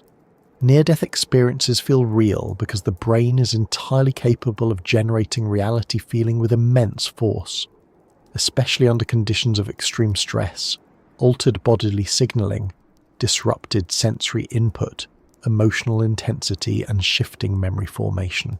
They also feel meaningful because human beings are meaning-making organisms, and the edge of death is precisely the sort of place where meaning becomes impossible to ignore. The experience may be biological and profound at the same time. The word just does not belong here. It was just a brain state is not much of an explanation, because a brain state can contain terror, love, ecstasy, grief, revelation, and everything else we call a life. That may be why these experiences so often change people. Even when science offers plausible mechanisms, the person who lived through one may come away less afraid of death, more reflective, more spiritual, less materialistic, or simply more aware that consciousness is stranger than it appears during routine errands and administrative forms. A vivid experience at the boundary of life can rearrange priorities, whether or not it proves anything beyond the brain. In that sense, the effect is real regardless of the mechanism. Humans do not live by mechanisms alone. They live by what those mechanisms feel like from the inside. And still, once we have said all of that, another question waits behind it. If near-death experiences arise during the brain's final instability, then when exactly does consciousness stop? Does it fade step by step, flicker, surge, and then disappear? Or is there some sharper cut-off that the living mind never gets to notice from within? That is the question sitting behind nearly every conversation about dying, whether people ask it openly or only carry it around in the back of the mind. Does consciousness stop all at once, like a light switched off, or does it fade in stages, becoming thinner, stranger, less stable, before disappearing altogether? It would be comforting in a practical sort of way if science could answer with one clean sentence. The trouble is that consciousness is already difficult to define in ordinary life, and it becomes even harder to pin down when the brain is failing under extreme stress. Medicine can tell us a great deal about circulation, oxygen, electrical activity, reflexes, and the chances of recovery. What it cannot do, at least not perfectly, is point to a single universal second and say with absolute confidence, this is the exact instant subjective experience ended in every case. The evidence suggests something more complicated than a single snap. It suggests a process, often very fast, sometimes slower, in which responsiveness may disappear quickly while the underlying brain passes through several stages on the way to irreversible silence. One of the first things to separate here is consciousness from outward behaviour. In ordinary conversation, people often treat them as the same thing. If someone opens their eyes, answers questions, squeezes your hand and complains about the room temperature, we naturally say they are conscious. If they do none of those things, we may assume consciousness is absent. Usually that works well enough. But modern neuroscience has spent the last 2 decades showing that behaviour and awareness do not always line up neatly. Some patients who appear unresponsive can still show signs of covert consciousness when tested with EEG or functional imaging, a problem sometimes called cognitive motor dissociation. In intensive care and severe brain injury, up to about 15 to 20% of patients who seem unresponsive on bedside examination may still show preserved signs of awareness in more advanced testing. That does not mean every silent patient is inwardly awake and trapped. It does mean that the absence of visible response is not a perfect clock for the end of consciousness. That distinction matters enormously near death. When the heart stops and blood flow to the brain falls away, a person usually loses outward consciousness very quickly. Human studies summarized in modern reviews suggest that decreased level of consciousness can occur within about 10 seconds of cerebral blood flow stopping, and an isoelectric EEG can appear within roughly 15 to 30 seconds in some observed settings. In plain language, the person stops responding almost immediately because the brain is astonishingly dependent on constant blood supply. Yet those same reviews also make clear that the sequence that follows is not one single event. There are evolving changes in EEG activity, a period of electrocerebral silence, uncertain timing for the final loss of conscious content, then deeper injury processes such as neuronal swelling and terminal spreading depolarization. So the outward collapse can be sudden, but the underlying biological end of consciousness is probably not a perfect one-frame event. It helps perhaps to think of consciousness less as a thing hidden in one small corner of the brain, and more as a condition the brain has to keep producing. It depends on large-scale communication across networks, especially among cortical and thalamic systems that allow arousal, integration, and reportable experience. When those networks are well supplied and working together, ordinary awareness is possible. When they are injured, disconnected, sedated, starved of oxygen, or flooded with abnormal signaling, consciousness changes its quality, becomes patchy, or disappears. This is why neuroscientists increasingly speak about consciousness in terms of dimensions, such as level and content, rather than a simple yes or no switch. A person may have low arousal with no reportable content. Another may have no visible wakefulness, and yet later report rich inner experience from an interval that looked outwardly silent. Near-death states sit uncomfortably in that gap, which is one reason they remain so scientifically and philosophically troublesome. So does it all vanish at the moment circulation stops? Probably not in the strict biological sense. What stops first is the brain's ability to sustain ordinary integrated function under normal conditions. That is why collapse is so rapid. But after the initial loss of responsiveness, the brain seems to enter what some researchers describe as twilight zones, transitional stages in which electrical activity changes, global patterns break down, and some processes may briefly persist or even surge before terminal failure.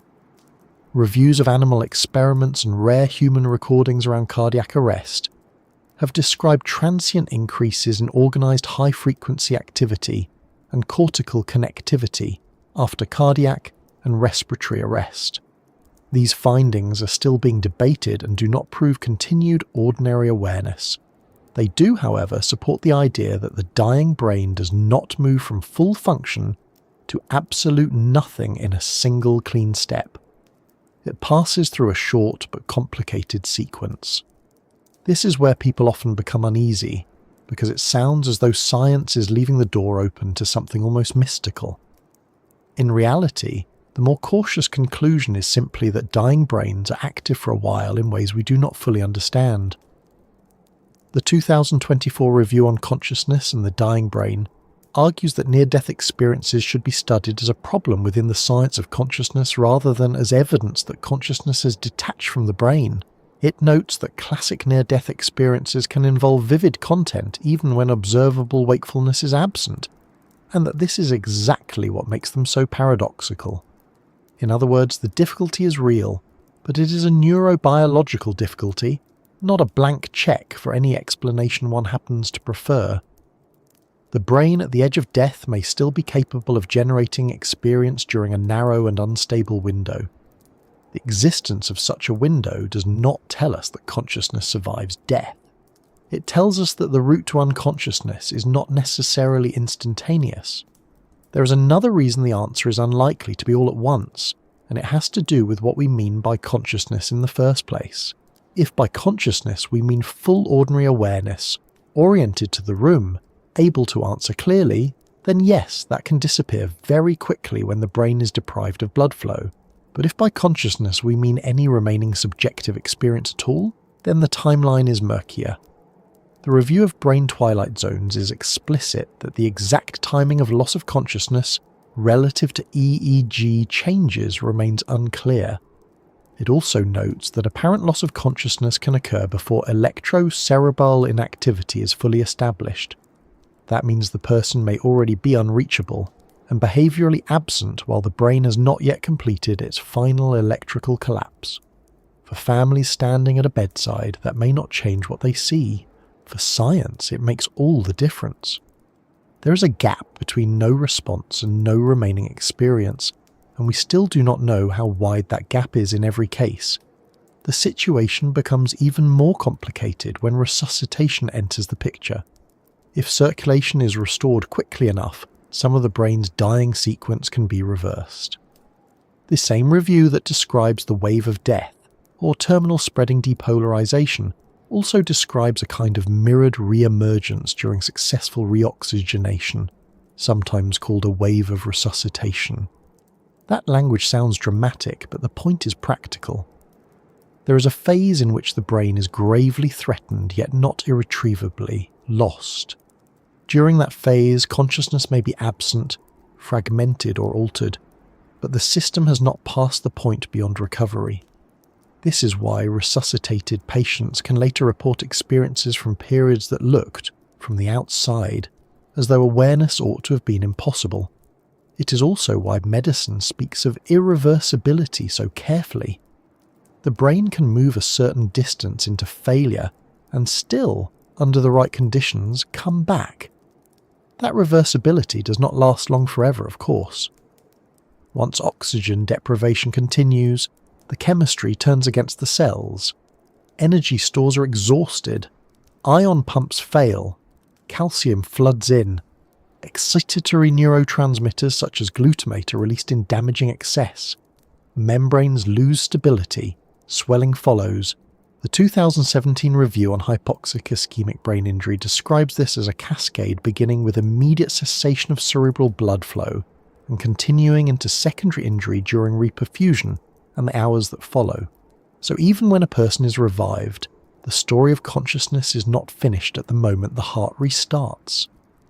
Some patients remain comatose, some gradually recover, some show covert signs of awareness before overt recovery, and others suffer irreversible injury.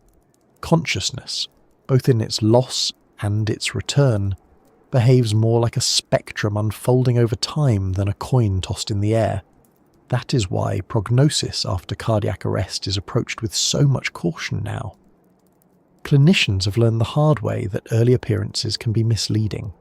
Sedation, metabolic disturbance, temperature management, seizures, swelling, and the sheer complexity of post-cardiac arrest brain injury can all mask the true state of the brain.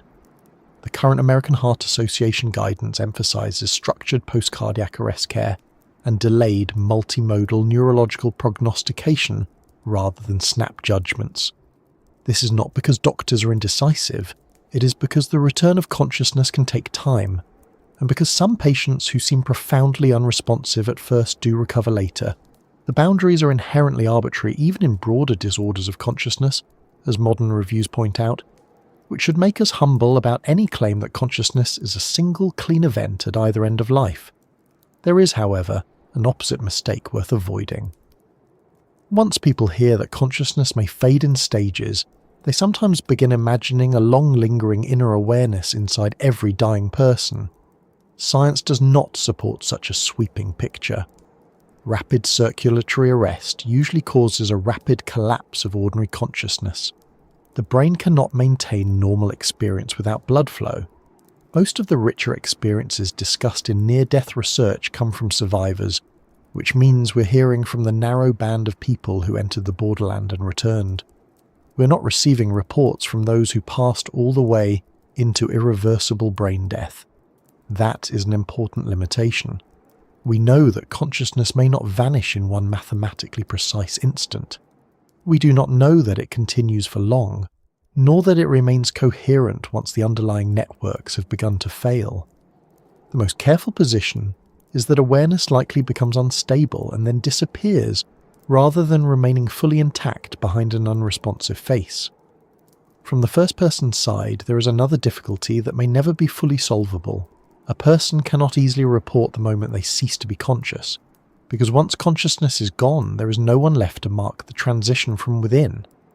This is true in ordinary life too. You do not usually experience the instant you fall asleep. You experience being awake, then perhaps drifting. Then you wake later and infer that sleep happened somewhere in the missing section. Anesthesia can be similar. From the inside, people often report a blank gap rather than a felt crossing. Death may be like that in many cases, except faster and biologically harsher. Consciousness may fray, flicker, narrow, and then there is simply no later report from within the silence. That makes the subjective boundary unusually difficult to capture, even if the physiology is becoming clearer. The science can map the machinery around the edge, but the edge itself is not something the fully vanished mind can later narrate. This may also explain why accounts from the brink are so mixed. Some people remember nothing at all. Some remember confusion. Some report detailed experiences that feel extended and meaningful. A review in anesthesiology notes that near-death experiences are reported by roughly 10 to 20% of survivors of in-hospital cardiac arrest, while broader recollections of some experience are more common in some studies. That spread itself tells you something. Consciousness near death is not a uniform script handed out to every brain. It depends on timing, cause, medication, resuscitation quality, prior brain health, stress chemistry, memory formation, and probably plain biological variation. The end of consciousness is therefore not only a process rather than a switch, it is also a highly individual process. Some brains may go quiet quickly and leave little trace, others may pass through a brief but memorable state before they do. Perhaps the most honest answer, then, is this. Consciousness usually does not seem to end all at once in the strict scientific sense, but neither does it linger as a fully formed inner life for very long once the brain loses the conditions it needs. The outward person may disappear in seconds. The underlying brain may take longer to complete its final failure. Between those two facts lies a narrow and poorly lit interval in which experience may still be possible, though unstable, altered, and hard to reconstruct afterward. That interval is where near-death experiences, brief preserved awareness, and many of our most difficult ethical questions live. It is also where science is still learning to speak carefully, because certainty is tempting, and the evidence is not yet kind enough to allow it. And once consciousness does go, another process continues without consulting our philosophy at all. The mind may have vanished, the networks may have fallen silent, but the body does not stop being matter simply because the person is no longer there. It moves into its own next stage, one that biology can describe with far less ambiguity than consciousness ever allows. When doctors declare that a person has died, the body does not instantly become still in every possible sense. It becomes a body without circulation, without ongoing brain function, without the coordinated work that made it a living person. But matter does not stop behaving just because life has ended. Heat continues to move. Gravity continues to act. Cells continue, briefly, to use up what little energy remains. Enzymes continue doing what enzymes do, although now with no one supervising the process. The body after death is in one sense simpler than the living body, because it is no longer maintaining itself. In another sense, it begins a long sequence of very orderly physical and biological changes that medicine and forensic science know rather well. The strange part is that these changes can look dramatic from the outside, while being nothing more mysterious than the body obeying the same rules of chemistry, gravity, temperature, and microbial life that governed it all along.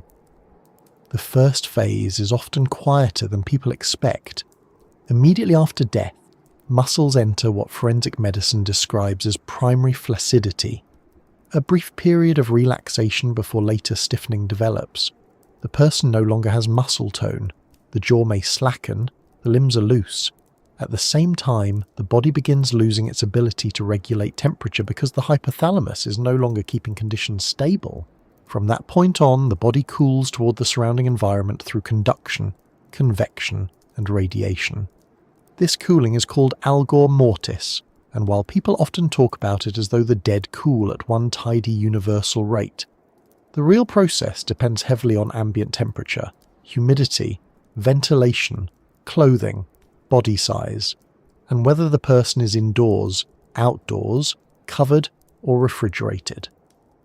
A body in a cool, well-ventilated room will change differently from one in thick bedding, warm weather, or water. Death, even here, refuses to be standardized into one polite schedule. There are also changes in the eyes quite early on, which is one reason people who work around death learn to recognize it not only by pulse and breathing, but by a certain overall shift in appearance. The corneas can become cloudy, the pressure inside the eye falls, and exposed surfaces begin drying. None of this is theatrical. It is simply what happens when circulation stops and tissues are no longer being maintained.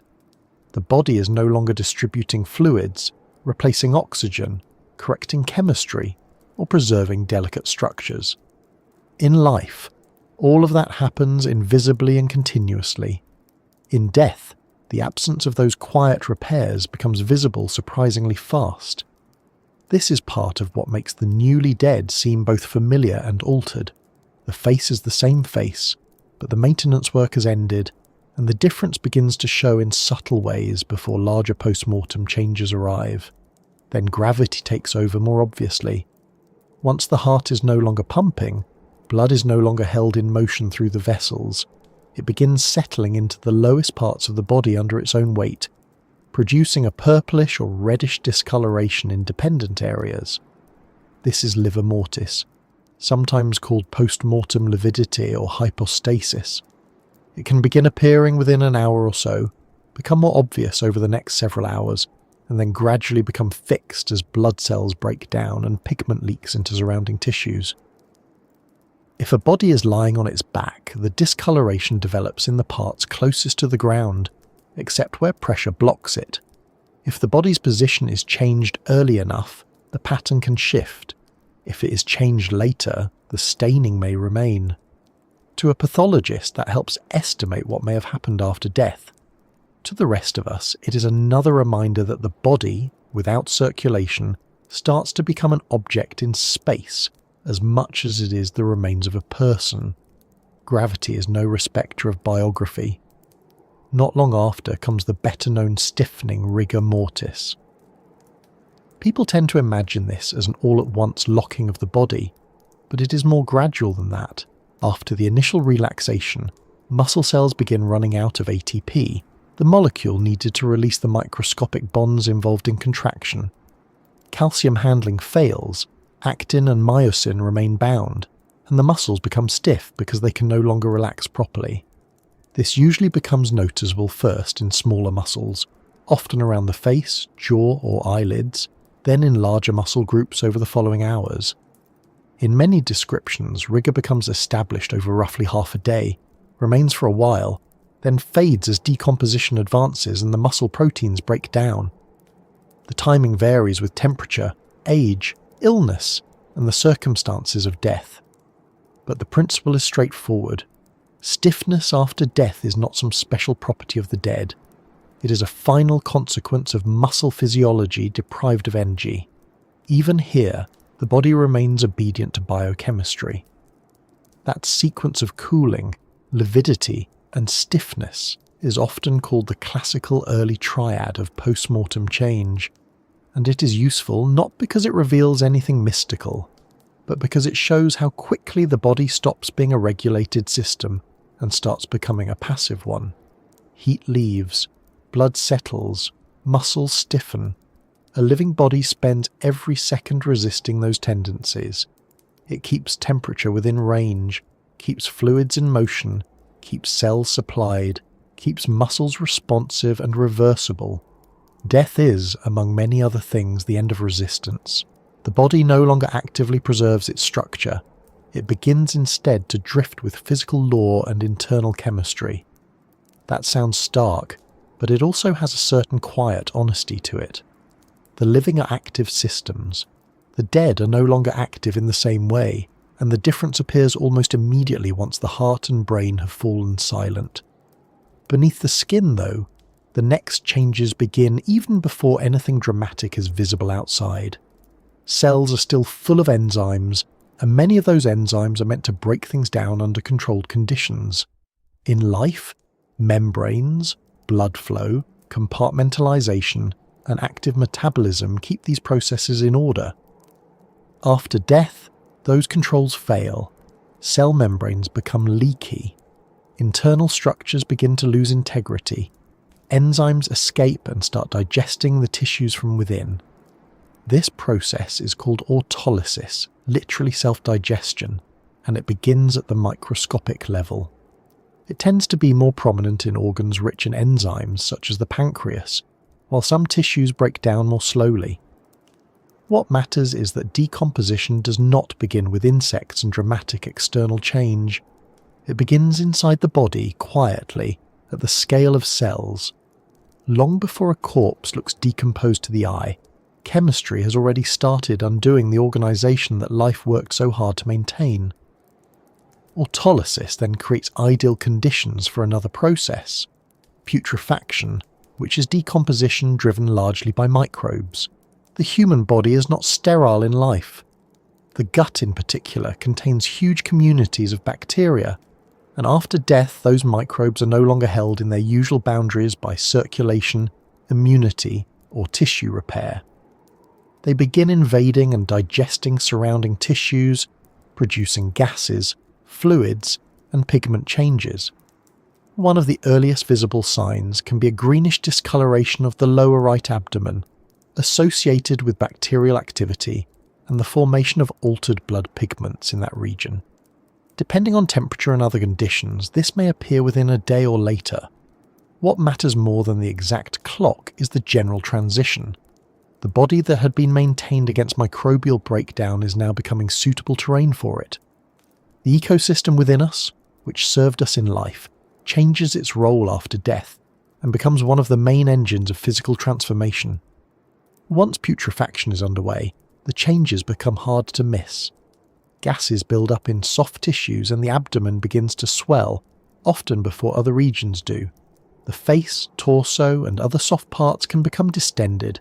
Skin may blister. The outer layers may loosen and slip. Veins and vascular patterns can show through the skin in dark, branching lines, a phenomenon often described as marbling. Fluids may be forced from natural openings as pressure increases inside the body. Hair can loosen. Tissues darken. It is a stage that people often find upsetting because it looks so unlike the stillness of the early post-mortem period. Yet scientifically, it is still the same story told more loudly. Microbes are feeding, gases are accumulating, proteins are breaking down, and the body is shifting from intact remains toward active decay. Nothing supernatural is happening. It is just that decomposition becomes visible in forms the living are not used to seeing up close. After bloating comes a phase in which soft tissues break down more extensively and structure is lost more rapidly. Forensic texts describe active decay, then advanced decay, and eventually a stage of dry remains or skeletonization, when soft tissue is largely gone and bone becomes prominent. Those labels are useful for investigators, though the body itself is not consulting them. Different parts may be in different stages at once. A hand may preserve differently from the abdomen. A covered area may behave differently from an exposed one. A body in water, soil, heat, arid air or cold storage will not follow the same visual script. This is why forensic estimation of time since death is always treated with caution. The broad sequence is well known, but the pace can vary enormously. Warmth speeds many of these processes. Cool conditions slow them. Humidity, airflow, clothing, body composition, injury, insect access, and storage conditions all matter. In death, as in life, context changes everything. That variability is worth lingering on because popular culture has trained many people to expect decomposition as though it were a punctual train service. In reality, the dead are at the mercy of environment. The rate of cooling changes with ambient temperature, humidity, ventilation, and insulation such as clothing. Putrefaction is accelerated in warmth and delayed in colder surroundings. Even the classic landmarks of rigour and lividity are only rough guides because they too shift with conditions and individual circumstances. This is why forensic medicine relies on multiple findings rather than one dramatic clue. A stiff body does not announce its exact timetable. A discoloured one does not read out the hour in a deep authoritative voice. Investigators combine body temperature, lividity, rigour, eye changes, decomposition, scene conditions, and all the rest, because death, annoyingly for television, is a complex event interpreted through uncertain evidence, rather than solved by one genius glancing thoughtfully at a left ankle. In ordinary practice, many of these visible changes are slowed because bodies are cared for after death. Mortuary refrigeration, appropriate storage, and respectful handling are not merely procedural details. They preserve condition, reduce deterioration, and allow families time for identification, ritual, transport, and goodbyes. The Human Tissue Authority in the UK states that bodies and tissues should be stored at temperatures that preserve their condition, and that if long-term storage is needed, frozen storage should be used after a period of refrigeration or earlier if the condition of the body requires it. In other words, what happens to the body after death is shaped not only by biology, but by what the living do next. Refrigeration does not stop post-mortem change forever, but it slows it significantly. It is one of the quiet ways modern societies place a pause between death and further decay, partly for practical reasons and partly out of dignity. That dignity matters because there is a human temptation, when talking scientifically about the body after death, to speak as though the remains are now nothing but tissue chemistry. Scientifically, yes, the processes are chemical, microbial, and physical. Socially and emotionally, the body still means something very particular to the living. It is the last visible form of someone who mattered. This is why mortuaries, funeral homes, and hospitals are so careful about storage, documentation, covering, and condition checks. The HTA guidance explicitly emphasizes dignity and secure, appropriate storage for the deceased. That may sound administrative, but it reveals something important. Science can describe what the body becomes after death. Human culture insists that, for a while at least, we still treat it as someone's body, not merely a decomposing specimen. The biology moves one way, meaning lingers a little longer and usually insists on clean sheets. There are also less common alternative paths the body can take, which again depend on environment more than on any hidden rule. Under some conditions, remains may dry out and mummify, rather than decomposing quickly. In others, fatty tissues can transform into adipocare, a waxy material produced under moist conditions. In many cases, decomposition slows greatly once mostly dry or skeletal remains are left, and bones themselves may persist for years or decades before breaking down further. This is one reason no single visual story can stand for all bodies after death.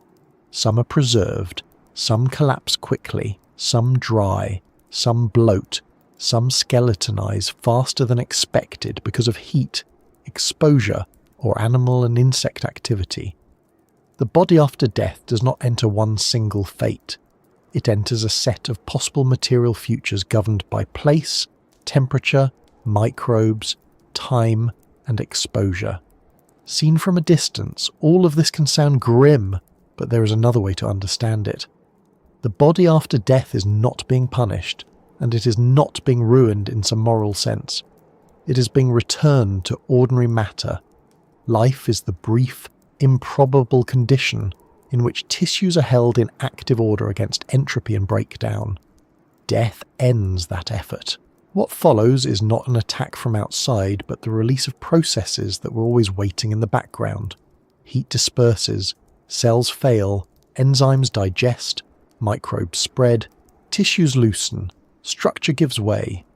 Every stage looks less like a person because the organised maintenance that made personhood physically possible has stopped. The body is no longer maintaining its separateness from the wider biological world.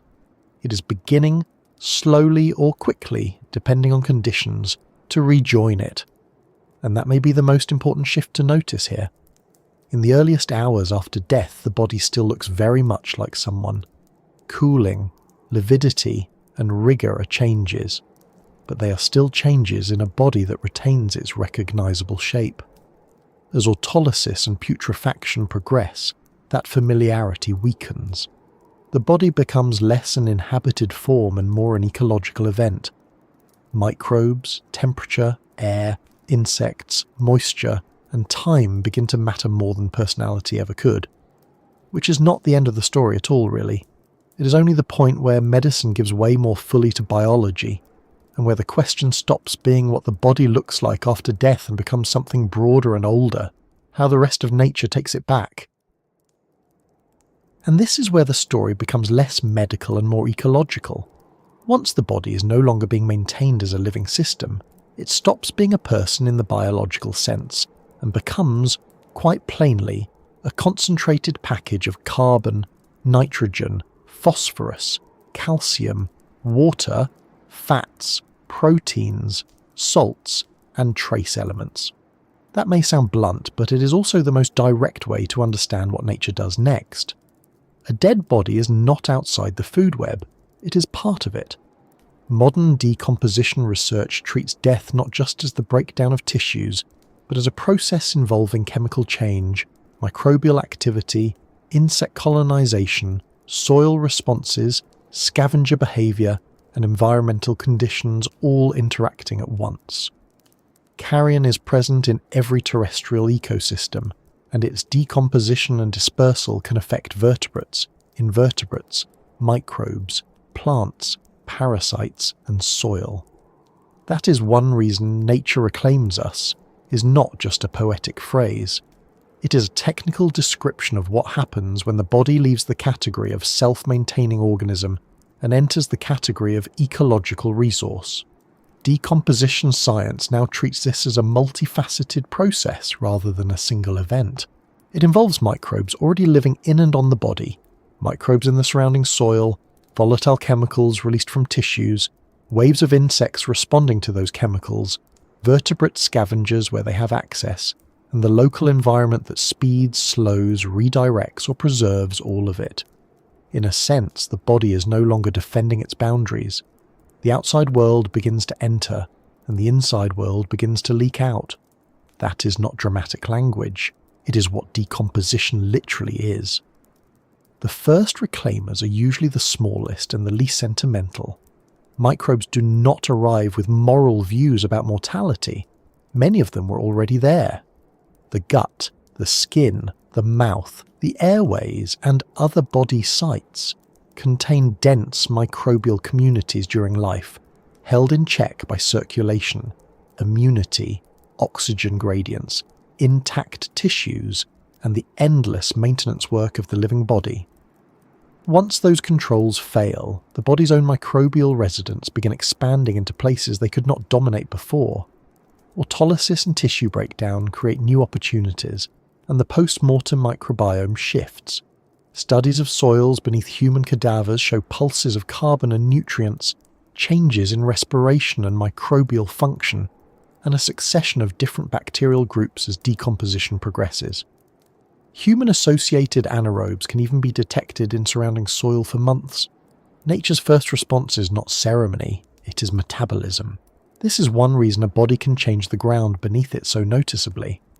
When tissues liquefy and purge fluids into the soil, they create what researchers call a cadaver decomposition island, or CDI. That is simply the patch of ground beneath and around a decomposing body that becomes enriched by body-derived nutrients. but the consequences are larger than the modest name suggests. These zones receive major inputs of carbon and nitrogen, along with many other dissolved elements. They become temporary biochemical hotspots, with altered pH, conductivity, oxygen conditions, microbial activity, and nutrient cycling. This is not a vague idea. Human decomposition studies have measured these changes directly and followed the way they develop over weeks and months. In other words, the body does not just disappear into the earth, it changes the earth locally in a measurable way, and it does not only affect the soil at the scale of a damp patch. The nutrient pulse can be surprisingly dynamic. Human decomposition research has shown that organic matter from the body is dispersed into the atmosphere as volatile compounds, into the soil as dissolved elements and organic residues, and into insects and scavengers that can carry those materials elsewhere. Some of the earliest chemical changes in soil involve mobile, body-derived elements such as sodium, potassium, phosphorus and sulfur, while other elements appear later as decomposition alters soil acidity and solubility. Nature is not merely removing a body from view, it is redistributing it. Some fraction goes into air, some into soil, some into microbes, some into insects, some into plants, and some into larger animals where scavenging is possible. A person's tissues become part of a wider accounting system that never cared much for tidy ownership. The smell of decomposition is part of this redistribution too, and for other organisms it is not merely unpleasant, it is information. As tissues break down, they release volatile organic compounds, or VOCs, into the surrounding air. These chemicals are part of what attracts insects to remains, and decomposition research increasingly studies them as signals linking microbes, tissues, and insects in a coordinated ecological process. Certain sulfur-containing and ammonium-rich compounds are especially important in attracting early colonizers. To us, odour is usually treated as an unfortunate side effect. To flies, beetles, and other carrion-associated organisms, it is an invitation, a location signal, and sometimes a timetable. The forest, field, or open ground does not hold a committee meeting when something dies, it notices chemically. Among the first visible animal reclaimers are often flies. Forensic entomology has long shown that blowflies and flesh flies can arrive within minutes of death, when access is possible. They are not being morbid, they are being successful. Carrion is a rich and temporary resource, and natural selection has strongly favoured animals that can locate it quickly. Adult flies are drawn to suitable odours, and eggs are often laid in natural openings or wounds where moisture and soft tissue make early development easier. In warmer conditions, the timetable can be very fast. What looks to us like astonishing speed is simply good sensory equipment, meeting a short-lived opportunity. The dead body, from the insect's point of view, is not a symbol. It is habitat, nursery, and food. Then come the larvae, and this is one of the points where people's imaginations tend to become both vivid and unhelpful. Maggots are often treated as if they were some special insult added by nature, but biologically they are just one of the most efficient ways soft tissue gets converted into other living matter. They feed, grow, generate heat collectively, and accelerate breakdown. Their activity changes the local chemistry of the body and the surrounding environment. Their timing and developmental stages are so regular under known conditions that forensic scientists can use them to help estimate time since death. Different insects also tend to dominate at different stages, with flies often appearing early, and various beetles becoming more important later as tissues dry and the resource changes. Carrion is not consumed by one species acting alone, it is processed by succession. This succession matters because decomposition is not just the destruction of a body. It is the handoff of a resource from one community to another. Early microbes alter tissues and produce odours. Early insects respond. Their feeding changes moisture, temperature, and accessibility. Later insects arrive when the carcass has become a different kind of resource. Soil arthropods beneath the body also respond, and human cadaver studies have documented increased abundance of certain microbivorous arthropods under cadavers compared with nearby soils. That means nature is reclaiming the body both above and below the surface at once. While everyone notices the flies, the soil community is also reorganizing itself. The body is becoming part of an underground traffic system of carbon, nitrogen, microbial biomass, and tiny consumers whose names most of us never learn because they have the good sense not to expect applause. Where larger scavengers have access, the process changes again. Carrion ecology studies show that vertebrate scavengers and decomposers together provide an important ecosystem service by removing dead tissue from the environment, and that the fate of nutrients depends strongly on which scavengers arrive. If microbes and invertebrates dominate, more nutrients are released locally and can subsidize nearby soil and plant growth. If vertebrate scavengers dominate, nutrients and energy are transported farther away through feeding, movement and excretion, keeping that material at higher trophic levels in the food web. Recent work even shows that excluding vertebrate scavengers can increase local peaks of certain soil elements, because when scavengers are present they disperse more of the carcass-derived material across the landscape rather than allowing it all to leak into the soil beneath the body. Nature reclaims us either way.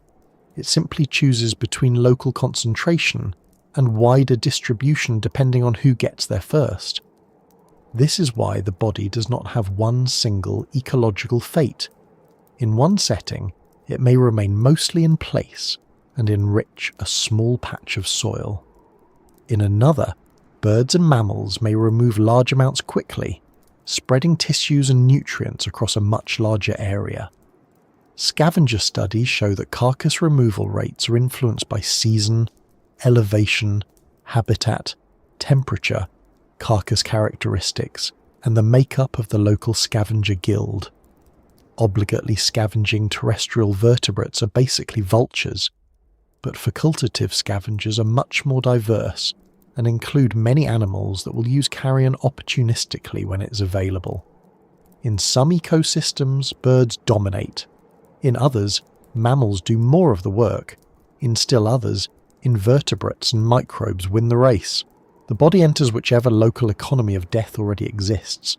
And because this is ecology, not etiquette, the environment keeps deciding the pace. Temperature remains one of the strongest controls. Warmth generally speeds biochemical reactions, insect development, and microbial growth. Cold slows them. Moisture can either support decomposition or, under some conditions, favour different preservation pathways. Burial changes oxygen availability, insect access, water movement, and soil chemistry. Clothing, wrapping, season, body mass, cause of death, and the local animal community all matter too. Forensic reviews emphasise that decomposition is highly variable, and that the familiar visual stages are only broad guides. This is important not just for criminal investigations, but for understanding the body's return to nature honestly. There is no single standard timetable. Nature is systematic, but not uniform. The soil response can outlast the soft tissues by a surprising margin. Human and vertebrate decomposition studies show that the nutrient pulse beneath a body is not always brief. Surface decomposition can create dynamic but relatively long-lasting resource pulses for soil communities, and burial studies have found significant changes in grave soils even decades later. In one long-term study of buried carcasses, soils in the grave remained measurably altered 21 years after burial, with differences in acidity, conductivity, carbon, nitrogen and phosphorus linked to the remains and the surrounding bones. That is worth sitting with for a moment. Long after soft tissue is gone, the ground may still be chemically remembering what was there. Not in a mystical sense, in a measurable one. Plants can respond as well. Carrion ecology literature notes positive effects of decomposition and scavenging on plant biomass and nutritional content in some systems, especially where nutrients are otherwise limited. That makes sense once you stop thinking of the body as a special exception and think of it as a rich pulse of limiting resources entering the ecosystem. Nitrogen, phosphorus, calcium, potassium, and other elements do not vanish. They move. If microbes mineralize them locally and scavengers do not remove too much too quickly, nearby vegetation may benefit. Some sites become greener or compositionally different because something died there. That may sound severe, but it is one of the clearest expressions of the basic ecological rule that death feeds life. Soil fertility is often built out of endings. There is also a broader point here that forensic science has helped make more visible. Because investigators need to understand decomposition precisely, they have ended up documenting something ecologists care about too. Carrion is not a side issue in ecosystems. It is an active driver of nutrient flux, biodiversity, scavenger behaviour, microbial succession, and food web dynamics. Researchers have even argued that monitoring carrion consumption and decomposition could be useful as an indicator of ecosystem health, because the way dead biomass is processed reflects the diversity and functioning of microbes, insects, vertebrate scavengers, soils, and vegetation together. In other words, what happens to the dead tells us quite a lot about the living system around them. The body after death is not only being broken down, it is helping reveal how intact the surrounding ecosystem is. All of this can sound impersonal, but there is another way to hear it. Nature reclaims us because we were never separate from it to begin with. During life, metabolism creates the strong impression that we are distinct, bounded, self-directed beings, and in social and personal terms that is absolutely true. But materially, we are temporary arrangements of borrowed elements. We take them in as food, water, and air. We hold them in living form for a while, then the arrangement fails and the loan is called in. Microbes reclaim some, insects reclaim some, scavengers reclaim some, soil chemistry changes, plants benefit, bones release phosphorus and calcium more slowly. The process can be fast, slow, local, scattered, buried, exposed, insect-heavy, microbe-heavy, or scavenger-heavy, but the direction is the same. The body moves back into circulation. And perhaps that is the quietest scientific answer to the phrase itself. Nature does not reclaim us with intention or malice. It reclaims us because ecosystems are built to use what becomes available. The body ceases to be a protected self and becomes matter in transit. That transit can feed larvae, alter bacterial communities, enrich soil, influence plant growth, disperse nutrients across a hillside, or leave long-term signatures in a grave. It can also be delayed by coffins, refrigeration, dry conditions, cold, depth, or isolation, but not abolished. Biology is patient, chemistry is patient, soil is patient. Given time, the body is absorbed back into systems that are older than any one life and entirely indifferent to our preference for staying put, which leaves a different kind of remainder altogether. Once nature has taken the tissues, scattered the chemistry, and folded the body back into soil, microbes, insects, and food webs, there is still the question humans care about most stubbornly. If the biological part is gone, and the ecological part is ongoing elsewhere, what remains of a person in any sense that feels recognisably human? Once the body has moved into chemistry, soil, microbes, and time, people tend to feel that something important has been left unaccounted for. Quite right too. If we describe a person only as a body that stopped regulating itself and then entered the food web, we have told the biological truth but not the full human truth. A person is also a pattern carried in other minds, in habits passed along, in values copied without anyone noticing, in stories told at kitchen tables, in objects that outlast their owner, in the structure of families and friendships altered by one particular life having happened at all. Science cannot turn that into immortality, and it cannot pretend memory is the same thing as ongoing consciousness.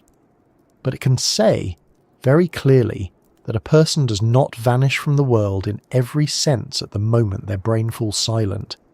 What remains is not a hidden ghost in the bloodstream. It is something more ordinary and, in its own way, more powerful. Information, influence, and matter still moving through other systems. The first place a person remains is in other brains. That sounds obvious, perhaps too obvious to be worth saying, but neuroscience has been steadily making it less vague. Memory is not stored as a single neat film reel tucked behind the left ear. It is distributed across networks, and current memory research describes memories as being represented by sparse ensembles of neurons, often called engram cells or engram ensembles. Retrieval involves reactivating those networks in ways that bring past information into present awareness. Emotional and autobiographical memories are especially durable and likely to be retrieved, which is one reason the people who matter most to us keep returning to mind long after they're gone. A person does not remain in you as a tiny duplicate of themselves. They remain as altered neural patterns, linked to episodes, emotions, expectations, and learned responses that continue shaping how you think and behave. That has a practical consequence people have always known without putting it in laboratory terms. The dead continue to affect the living because memory is active, not archival. Emotional autobiographical memories are not merely stored away like labelled boxes in a loft. They are reused. They bias what comes to mind, influence current mood and decision-making, and shape predictions about the future. A dead parent still influences how someone speaks to their own child. A dead friend still affects what song feels unbearable or comforting. A dead partner still appears in choices about the house, the route home, the food ordered in a restaurant, the instinctive turning of the head when a certain laugh is heard across a room. This is not sentimentality smuggled into science. It is exactly what durable emotional memory does. The past is repeatedly brought into present consciousness and used, often automatically, to guide behaviour. It also turns out that memory is more social than people once assumed. Recent reviews of autobiographical memory note that when we share emotional memories with others, those memories can be reshaped through conversation, and shared representations can help build what researchers call collective memory. In plain English, people remember each other together. A family does not store a grandmother only as separate private recollections in 6 different heads. They co-author her after death through repeated stories, corrections, jokes, disagreements, and rituals of remembering. One person says she always burned the toast. Another insists it was never the toast, it was the potatoes. A third remembers the same kitchen through the smell of hand cream and radio news. Over time, a more stable group memory forms, not because one perfect account wins, but because repetition and social feedback make certain features endure. What remains of a person is therefore not only in individual memory but in shared memory, which can be surprisingly durable and emotionally powerful. That shared remembering is one reason grief is not simply the feeling of absence. It is also the work of reorganizing a relationship under new conditions. Older theories of mourning often leaned heavily on detachment, as though healthy grieving meant loosening every tie to the dead and then carrying on, as if the relationship had been politely archived. More recent grief literature has moved strongly toward the idea of continuing bonds, the understanding that relationships with the dead often continue in transformed form, and that this is usually not pathological. Contemporary reviews describe this shift as a major conceptual change in bereavement research, with ongoing inner relationships to the deceased often understood as typical rather than aberrant. People talk to the dead, consult them inwardly, keep their values in mind, preserve meaningful objects, maintain rituals, and use the deceased as a kind of secure base in memory. This does not mean the person is literally present. It means the relationship has changed shape without ending altogether. That last point matters because people often worry, quietly, that keeping such bonds means they are grieving incorrectly. In reality, studies and reviews suggest that many forms of continuing bonds are common and often experienced positively.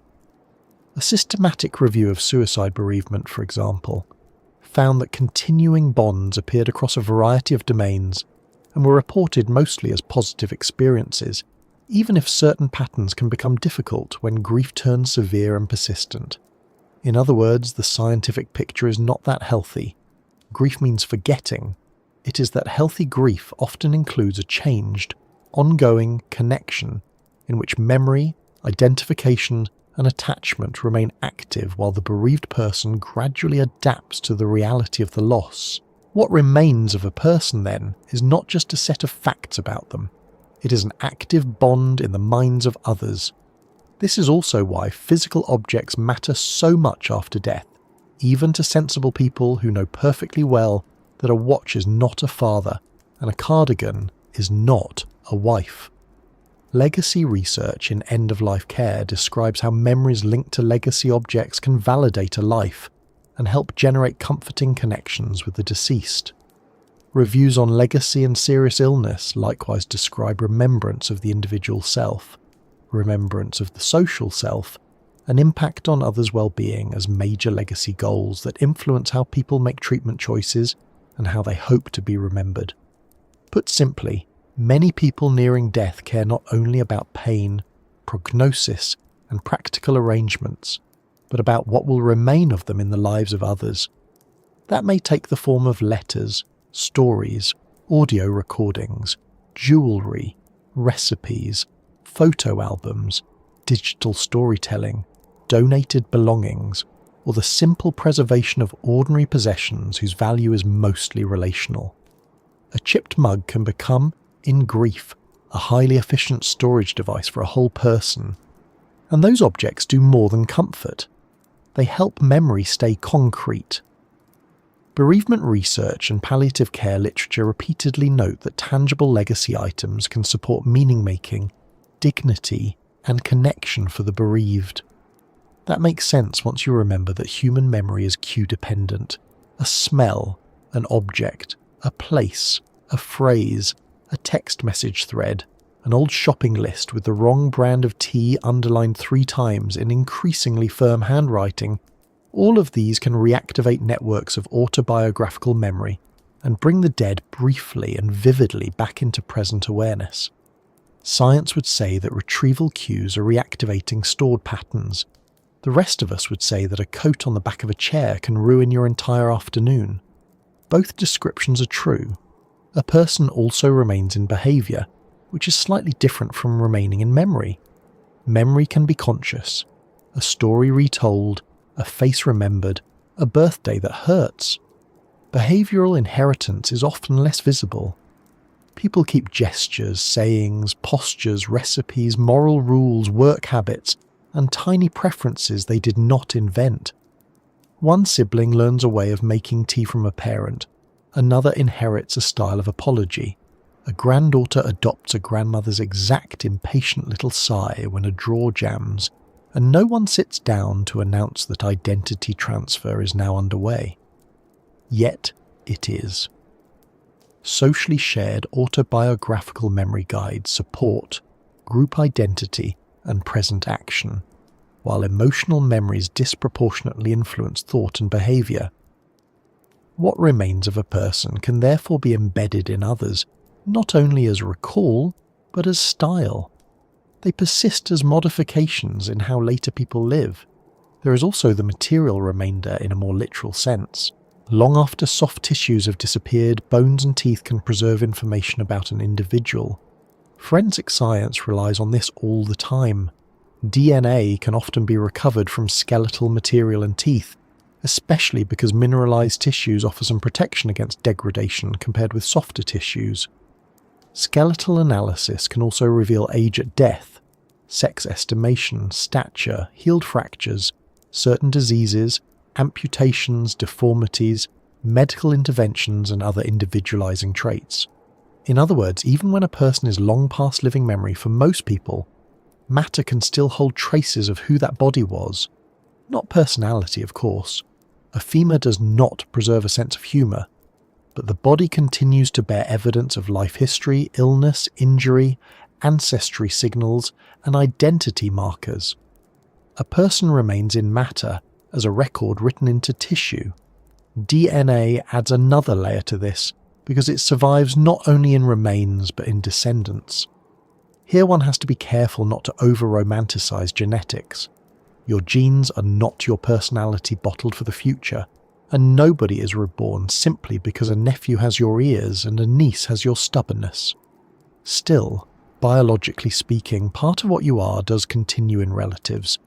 Genetic material is transmitted across generations, and modern forensic and archaeological sciences rely on the fact that bone and tooth material can preserve recoverable DNA long after death. That does not mean the self survives. It does mean that a person's matter and biological information do not simply vanish at the point of death. Some persist in remains, some persist through reproduction, some persist as marks left on other bodies and lives. In recent years, there is also a new kind of remainder, the digital one.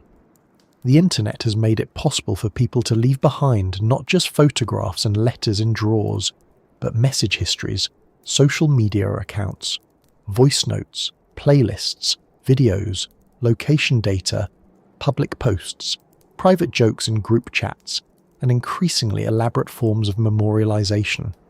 Research on digital bereavement notes that online platforms have created new ways of mourning and commemoration, from memorial websites to social media-based remembrance, while discussions of digital immortality and posthumous technologies highlight how people now persist as datified selves after biological death. This does not amount to real survival any more than a photograph does, but it changes the texture of absence. Previous generations might have had a box of letters. Now the dead may still have birthdays on platforms, tagged faces in pictures, archived conversations, and recommendation algorithms that blithely continue suggesting they might enjoy a holiday sail. Technology, it must be said, has not yet learned tact. That digital remainder can be comforting, disruptive, or both. Studies of online bereavement and digital mourning suggest that online platforms can provide community, opportunities for expression, and continuing connection, while ethical analyses of so-called death bots warn that some forms of AI-mediated posthumous simulation may interfere with grief or create new psychological burdens. So the modern answer to what remains is more complicated than it was even 20 years ago. A person may remain in a voicemail, a memorialized profile, a cloud archive, a chat history, or even, in some emerging cases, systems designed to mimic their style of communication. Science and ethics here are still catching up with custom. Humans have always found ways to keep the dead near. We have simply given the practice a server and a user interface. Still, it would be wrong to confuse any of these remainders with the continuation of subjective consciousness. Memory in others is not awareness in the dead. DNA in a tooth is not thought. An online archive is not a surviving self. Science cannot smuggle immortality in through a photo album or a chromosome, but it can say something more interesting than a flat no. A person is not reducible to their body while alive, and they are not reducible to their corpse after death. People are distributed systems even before they die. They exist in their own brain, yes, but also in social bonds, shared routines, institutions, language, influence, and traces in the material world. Death ends the central integrating consciousness. It does not immediately erase the distributed consequences of a life. That is why absence can feel so peculiar. Someone can be gone in the strict biological sense and still be causally busy for years. You can see this most clearly in families. The dead continue to organise the living long after they're gone. A promise made to them still governs a choice. A standard they set still shapes what counts as good enough. A fear they carried can echo down a generation. A kindness they repeated can become ordinary family behaviour so thoroughly that no one even remembers where it came from. Scientists might call some of this social learning, autobiographical memory, attachment, or intergenerational transmission. The rest of us usually call it family resemblance, and then get on with making exactly the same face our grandfather used to make when the television remote vanished into the cushions. There is, in other words, no single answer to what remains. In matter, traces remain as bones, teeth, DNA, and redistributed elements in the environment. In minds, traces remain as autobiographical and emotional memories embedded in neural networks. In relationships, traces remain as continuing bonds and change behaviour. In culture, traces remain as stories, rituals, names, and collective memory. In the digital world, Traces remain as archives, profiles, recordings, and mediated forms of presence. None of these are the person in the full first-person sense. Yet none of them are nothing. A life leaves residues in every system it touched, and those residues can persist far longer than the body itself. And perhaps that is exactly why human beings have always found pure biological finality so hard to sit with. We can see, with perfect clarity, that something remains, but it is not the kind of remainder that settles the oldest fear. The dead remain in memory and matter, but not in a way that lets us ask them what they think of it. They remain in traces, not replies, in influence, not conversation, in chemistry, not consciousness. And that gap between what obviously persists and what appears to be truly gone may be one reason people everywhere, in every age, have reached for something more. Because once you notice that a person continues in fragments all around you, it becomes very tempting to wonder whether fragments are not enough, and whether somewhere beyond memory, biology, and all these distributed remains, there might be a fuller continuation still. By the time people have understood that a person can remain in memory, in family habits, in bones, in photographs, in language, and even now in cloud servers that continue cheerfully storing old voice notes long after the owner has left the room forever, a rather stubborn human dissatisfaction tends to appear. Traces are not enough. Influence is not enough. Matter is not enough. We can accept, at least intellectually, that someone remains in distributed ways, and still feel that the central problem has not been solved. The person who mattered is not merely scattered, they are absent, and that gap between obvious traces and missing presence is one of the reasons human beings are so persistently drawn to afterlife stories. Not because everyone holds the same doctrine, and not because science shows that such stories are true, but because they answer several very deep needs at once: emotional, cognitive, social, and moral. The afterlife story gives shape to absence, continuity to attachment, and order to the fact that conscious beings know they will die. One of the simplest reasons is also the least avoidable. Human beings know they are mortal, and that knowledge is psychologically difficult to carry around all day, while also remembering passwords, making breakfast, and pretending to be normal in shops. Terror management theory grew out of this observation. In its basic form, it proposes that awareness of inevitable death creates the potential for severe anxiety, and that people manage this partly through cultural worldviews, self-esteem, and close relationships that make life feel meaningful and buffered against annihilation. In that framework, beliefs about what outlasts death, whether literally in an afterlife or symbolically through being remembered, help reduce the raw threat of mortality. The theory has been highly influential, but it is also debated, and some recent replication efforts have failed to recover classic mortality salience effects cleanly, which is a useful reminder not to turn one psychological theory into a religion of its own. Still, even critics generally accept the broader intuition that death awareness presses people toward meaning, belonging, and narratives that make finitude more bearable. That emotional pressure is only part of the story, though. There is also a cognitive pull toward afterlife beliefs that seems to arise from how human minds naturally think about minds in the first place. A long line of work in cognitive science suggests that many people are intuitive dualists, meaning they tend, at least at gut level, to treat the mind as somehow separable from the body. Research on lay conceptions of the mind-body problem has found strong positive links between dualistic thinking and afterlife belief, and more recent work argues that even the famous sense that consciousness is a hard problem may partly arise from deep psychological biases such as dualism and essentialism rather than from metaphysics alone. In plain English, human beings are quite good at feeling that a body is physical and that a mind is something more elusive, portable, or less obviously tied to flesh. Once that intuition is in place, the idea that the person might continue after the body stops no longer feels entirely absurd. It feels available. That intuition appears surprisingly early. Developmental research suggests that children generally come to understand the biological facts of death including irreversibility and the stopping of bodily and mental processes by around middle childhood. And yet many children remain receptive to an alternative picture in which the deceased continues somewhere else.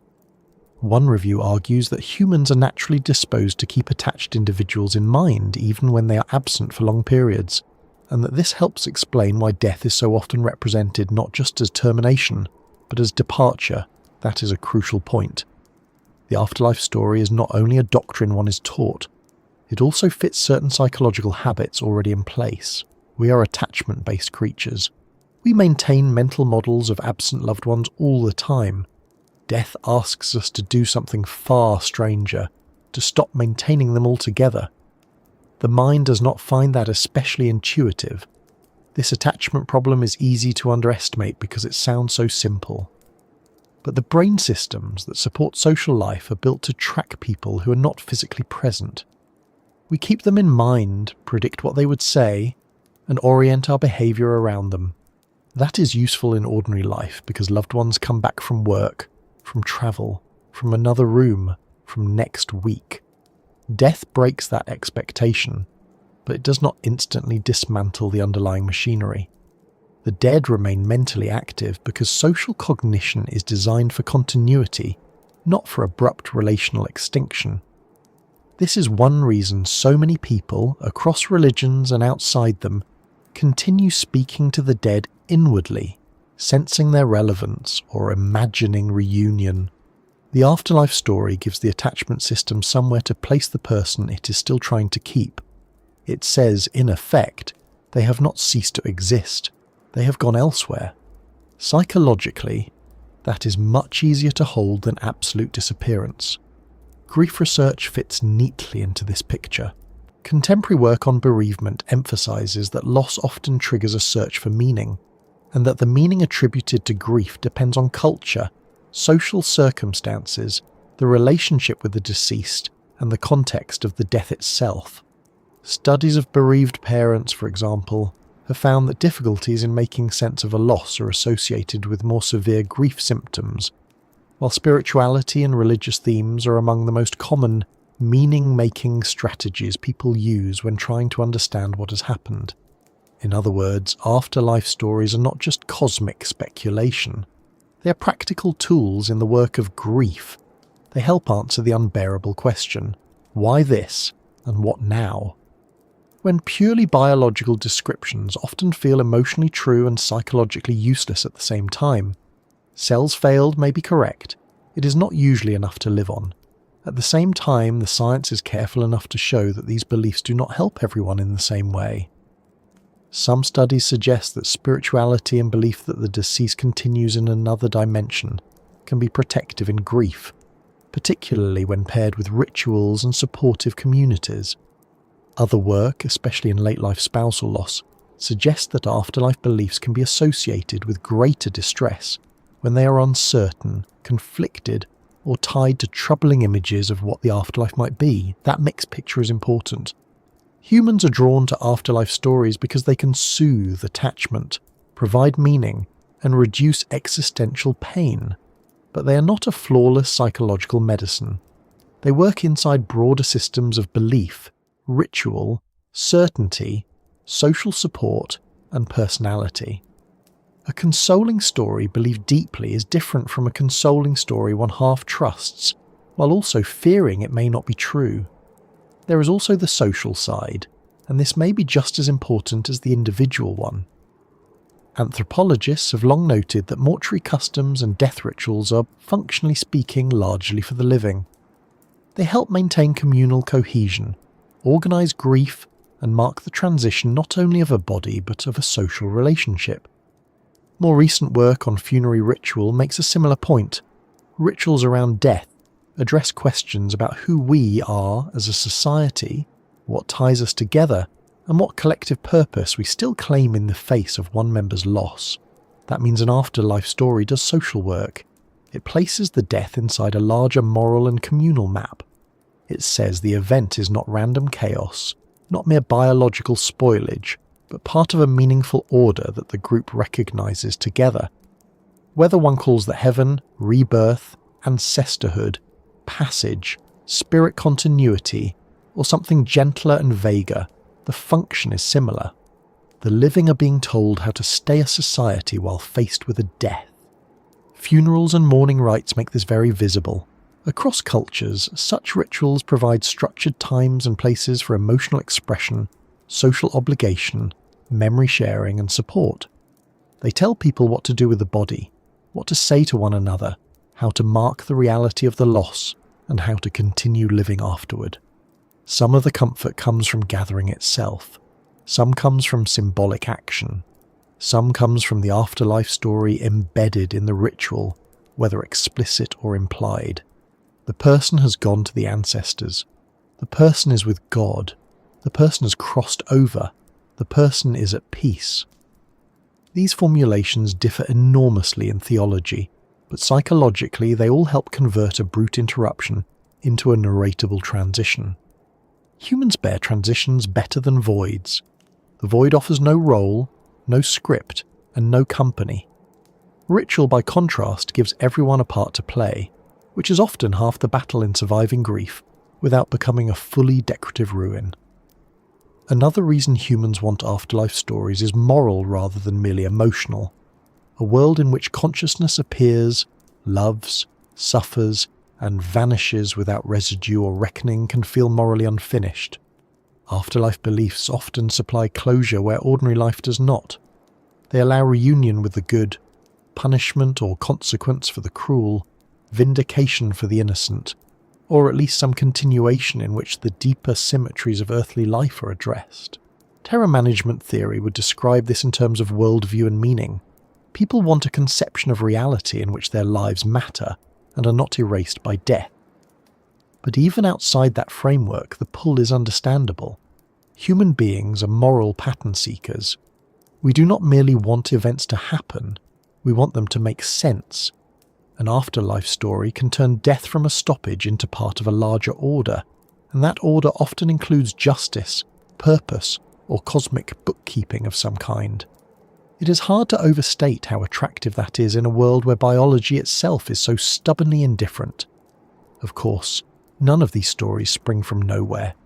They are learned, shaped, revised, and transmitted socially. Research on how children and adults acquire supernatural concepts shows that people are not infinitely gullible, but neither are they purely empirical little machines. Counterintuitive beliefs, including afterlife concepts, become believable through trusted testimony, repeated cultural framing, ritual reinforcement, and compatibility with existing intuitions. Development, in other words, does not always move toward a colder and more purely naturalistic picture of reality. People can understand the biology of death and still adopt religious or supernatural models layered on top of it. That coexistence is one of the most striking features of human thought. We are fully capable of saying the heart stopped, the brain died, and she's still with us in another sense all in one afternoon, without feeling we have contradicted ourselves. Often, at the level that matters emotionally, we have not. We have simply answered different needs with different kinds of truth.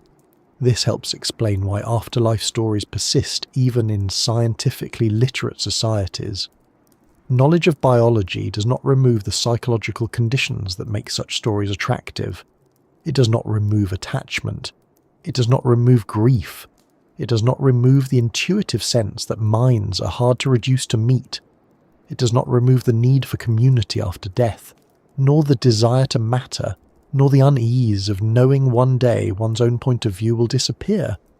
In fact, scientific accounts can intensify the need for meaning precisely because they are often so clear about mechanism and so silent about significance. A person can learn exactly how neurons fail and still lie awake bothered by the older question of why this strange conscious episode existed at all if it ends in nothing. Science addresses function brilliantly. Humans continue to ask for narrative. It is also worth saying that humans do not always need an afterlife story in the same literal way. Some people need heaven, some need reincarnation, some need ancestry.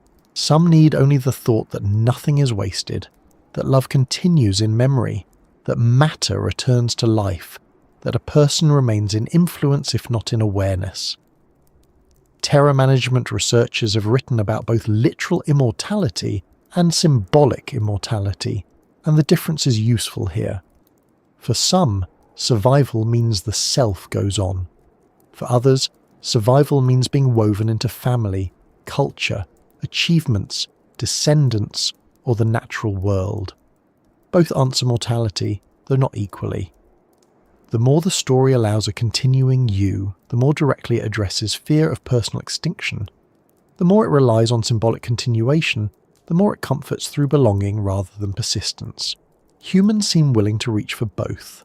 So when we say that humans need an afterlife story, it is probably best understood as a cluster of needs rather than one single weakness or one single truth. We need help carrying mortality. We need ways of keeping faith with attachment when a person is gone. We need social rituals that stop grief from becoming private chaos. We need moral narratives that make suffering less arbitrary. We need concepts that fit our intuitive sense that consciousness is not easy to picture as mere mechanism. And we need, very often, language that lets us go on loving the dead without having to pretend that love itself has become biologically invalid. None of this proves that any afterlife doctrine is correct. It does explain why such doctrines are so recurrent, so resilient, and so emotionally convincing, even when people also understand the science of dying remarkably well. Which is perhaps where the subject becomes quiet again. Once you see what these stories are doing for the living, you begin to understand why they are unlikely to disappear, even in an age of scanners, intensive care, and neuroscience. They are not only claims about the universe, they are tools for surviving the knowledge of death while still trying to be human with one another. And once those tools have done their work, once ritual has ended and belief has spoken, or remained silent, there is still the older condition waiting underneath all explanation. The room after someone has gone, the pause in which no doctrine fully fills the air, and the strange calm in which science, memory, and mystery have to sit beside each other for a while.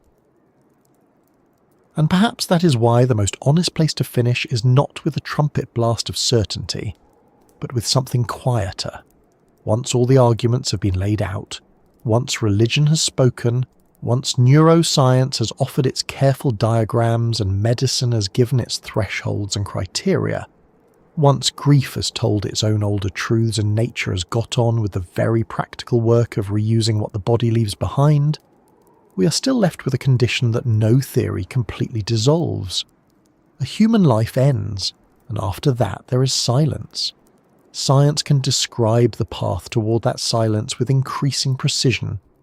It can describe the failing circulation, the altered brain states, the final loss of integrated function, and the post-mortem changes that follow. It can also describe the care that should surround a dying person, because palliative care is built around the relief of suffering and the preservation of quality of life, dignity and comfort rather than around the impossible task of defeating death itself. The last days of life in good care are not supposed to be a medical surrender but a shift in purpose, away from cure toward comfort, communication, and the gentlest management of symptoms that medicine can offer. That shift matters because human beings are often frightened not only of being dead, but of dying badly. There is a difference. The imagination tends to blur the two together and turn them into one large, shapeless dread. Yet modern end-of-life care is based on the recognition that even when life cannot be prolonged meaningfully, suffering can still be reduced, breathlessness can be eased, agitation can be treated, pain can be managed, and the people around the dying person can be helped to understand what they are seeing. Nice guidance for dying adults in the last days of life places unusual emphasis, and rightly so, on respectful communication, involving the people important to the patient, and maintaining comfort and dignity while common symptoms are addressed. That may sound procedural on paper, but at the bedside it becomes something much more human. It becomes the difference between chaos and steadiness, between panic and explanation, between a room full of guessing and a room where someone is gently saying what is happening, what can still be done, and what matters now. Even then, certainty has limits. One of the recurring themes in the literature on end-of-life decision-making is uncertainty itself. Families live inside it. Clinicians live inside it. Sometimes they are uncertain about timing, about prognosis, about how much the patient understands, about whether a given change means hours, days, or a little longer. Research on families facing death has even described a certainty of uncertainty, which is an annoyingly elegant phrase because it captures something medicine has learned the hard way. At the end of life, not knowing exactly is often part of the reality, rather than a failure to think hard enough. The dying process does not always move by a timetable that makes emotional sense to the living. Someone may seem to be leaving and then remain for another day. Another may hold on through silence and sleep, then die between two ordinary minutes while someone is making tea. Science narrows the unknown, but it does not abolish it. And perhaps one of the kindest things modern medicine can do is admit that honestly, rather than dressing uncertainty up in a false tone of command. The same is true of consciousness. We now know enough to say that the dying brain is not simply an empty object, waiting for biology to catch up with paperwork. The final interval may include altered activity, brief preserved processing, and in some cases experiences that survivors later report as vivid and transformative. But the current science of the dying brain does not tell us that consciousness survives death. It tells us something subtler and perhaps more difficult to sit with, that the boundary is biologically complex, that experience near death may still occur during a narrow and unstable window, and that the exact relationship between brain failure and the final disappearance of subjective awareness remains one of the harder problems in consciousness research. That uncertainty cuts both ways. It does not prove transcendence, and it does not license easy dismissal either. It leaves us in a disciplined middle ground where mechanisms are increasingly visible, but the first-person interior of vanishing remains partly concealed from the people studying it. For the people at the bedside, though, the question is often less philosophical than relational. Is she still here? Can he hear me? Should I keep talking?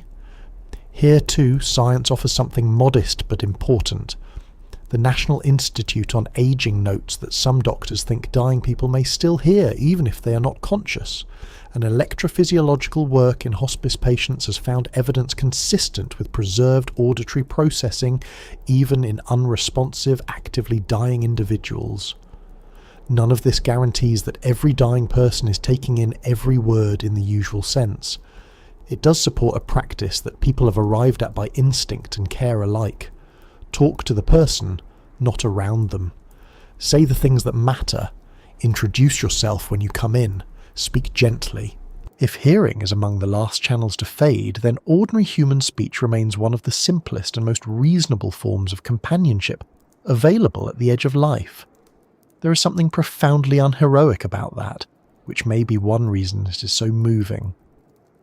The last human acts around death are often very small. Wetting someone's lips, adjusting a blanket, repeating a name, sitting through long quiet stretches in which nothing appears to happen, and yet everything is happening. End-of-life care literature consistently returns to this broader picture of suffering and relief, because pain at the end of life is not only physical, it can be psychological, social and spiritual too, both for the patient and for the family. That is part of what palliative care tries to address. Not just symptoms, but atmosphere. Not just respiration, but fear. Not just the body, but the room. Which is why the final scene of a life, at its best, is not a triumph and not a failure either. It is a form of attendance. Medicine cannot make death disappear. It can help make the passage toward it less harshly lonely.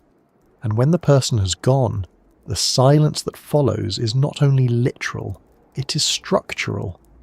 One mind has stopped adding itself to the world. One voice no longer corrects the story, no longer answers the phone, no longer says the thing only it would have said in exactly that way.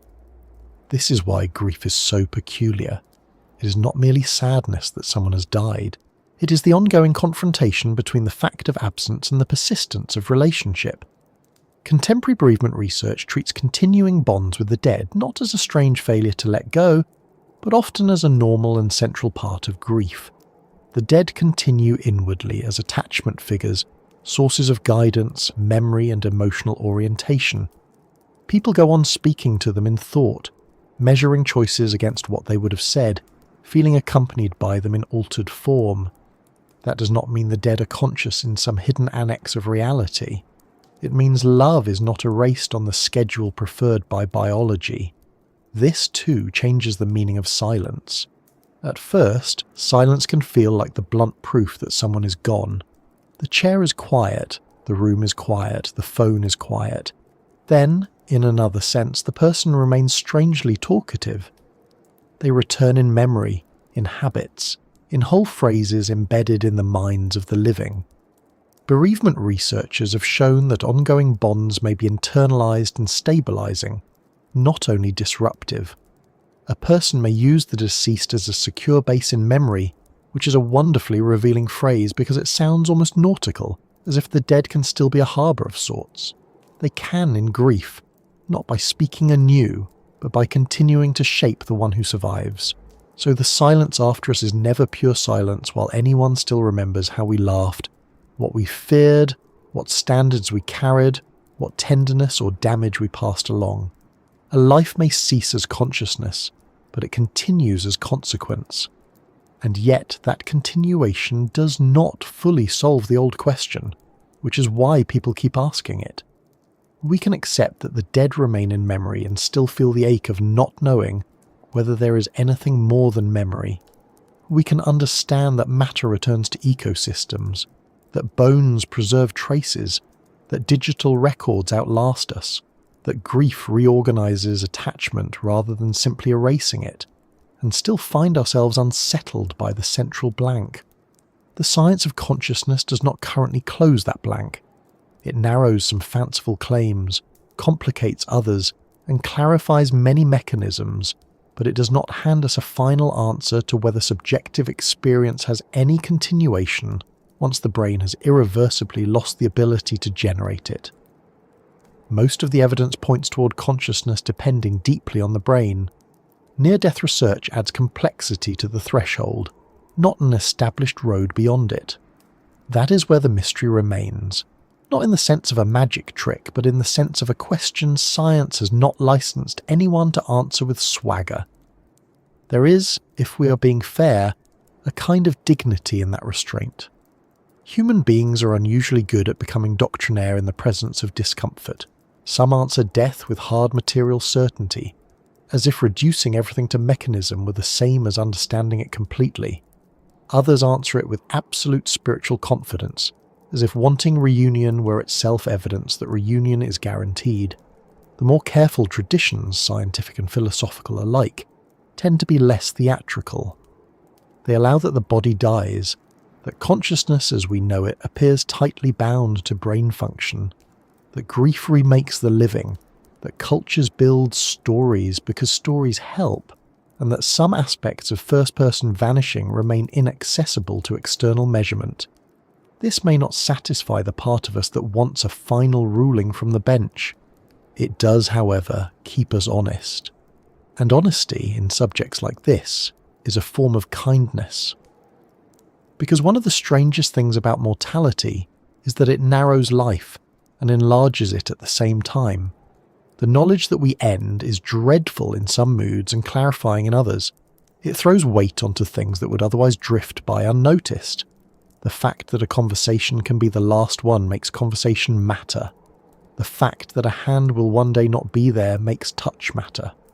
The fact that consciousness is temporary makes this ordinary, slightly untidy, deeply specific human life much less trivial than it would be if it were endless. That is not a scientific argument in the laboratory sense. It is more like a consequence of scientific realism once it enters a human heart. If the self is finite, then attention becomes precious. If the brain's great brightness ends, then the hours in which it does not end are extraordinary whether or not they look grand from the outside. This may be why some of the most grounded people around death are neither the most certain nor the most dramatic. but the most attentive, palliative clinicians, hospice workers, bereaved families, and others who spend time near dying often speak less about cosmic proof than about presence, timing, comfort, unfinished conversations, and the difference between being alone and being accompanied. Research in end-of-life care keeps circling back to these very human priorities because when people actually approach death, abstraction often yields to immediacy. Who is here? Is pain under control? Has what needed saying been said? Is the room calm? Are the people I love all right? It turns out that even our biggest metaphysical problem can become, at the bedside, intensely practical. That is not a reduction of the mystery. It is how humans carry mystery when it arrives in real time, and perhaps that is the gentlest scientific lesson to draw from all of this. Science is at its best not when it pretends to dissolve every existential wound, but when it tells the truth about what can be known and what cannot. It can tell us that dying is usually a process, not an instant. It can tell us that the body and brain change in lawful, measurable ways. It can tell us that symptom relief, communication, and dignity matter profoundly in the last days of life. It can tell us that hearing may persist longer than appearance suggests, that grief often includes continuing bonds, and that the living carry the dead forward in memory, behaviour, matter, and story. It can also tell us that certainty has a limit here. Beyond that limit, what remains is not data in the strict sense, but silence. Silence for the dead, and for the living, a silence full of memory, ritual, fear, affection, and the old wish that what we love so much should not be entirely lost. So when we imagine the silence after us, it may be worth imagining it in two ways at once. There is the silence of the ended brain, the closed circuit, the fallen quiet of a system that no longer produces a point of view. Science, so far, has more reason to support that silence than to deny it. Then there is the silence that is not empty at all, the one left in rooms, in families, in songs no one can hear the same way again, in choices shaped by people who are no longer here to approve or object, in places changed by one set of footsteps having existed there. That second silence is crowded. It carries memory, grief, and all the distributed remains of a life. It is the silence in which the dead no longer speak, but in which their having lived keep speaking anyway. And because human beings are what they are, that is usually not the end of thought. We sit beside that double silence and keep wondering. We wonder whether awareness truly stops or merely stops in forms we can measure. We wonder whether mystery is only the current edge of ignorance or something more permanent in the structure of things. We wonder whether what we call a person is too entangled with brain tissue to survive it, or whether our intuitions are simply too hopeful to trust. These are not foolish questions. They are what happens when a finite creature becomes aware of its own finitude, and still, despite all evidence of ending, cannot quite stop leaning toward continuance. For tonight, though, perhaps it is enough to leave the question there without trying to force it shut. A body dies. A mind, so far as science can tell, falls silent with the brain that made it possible.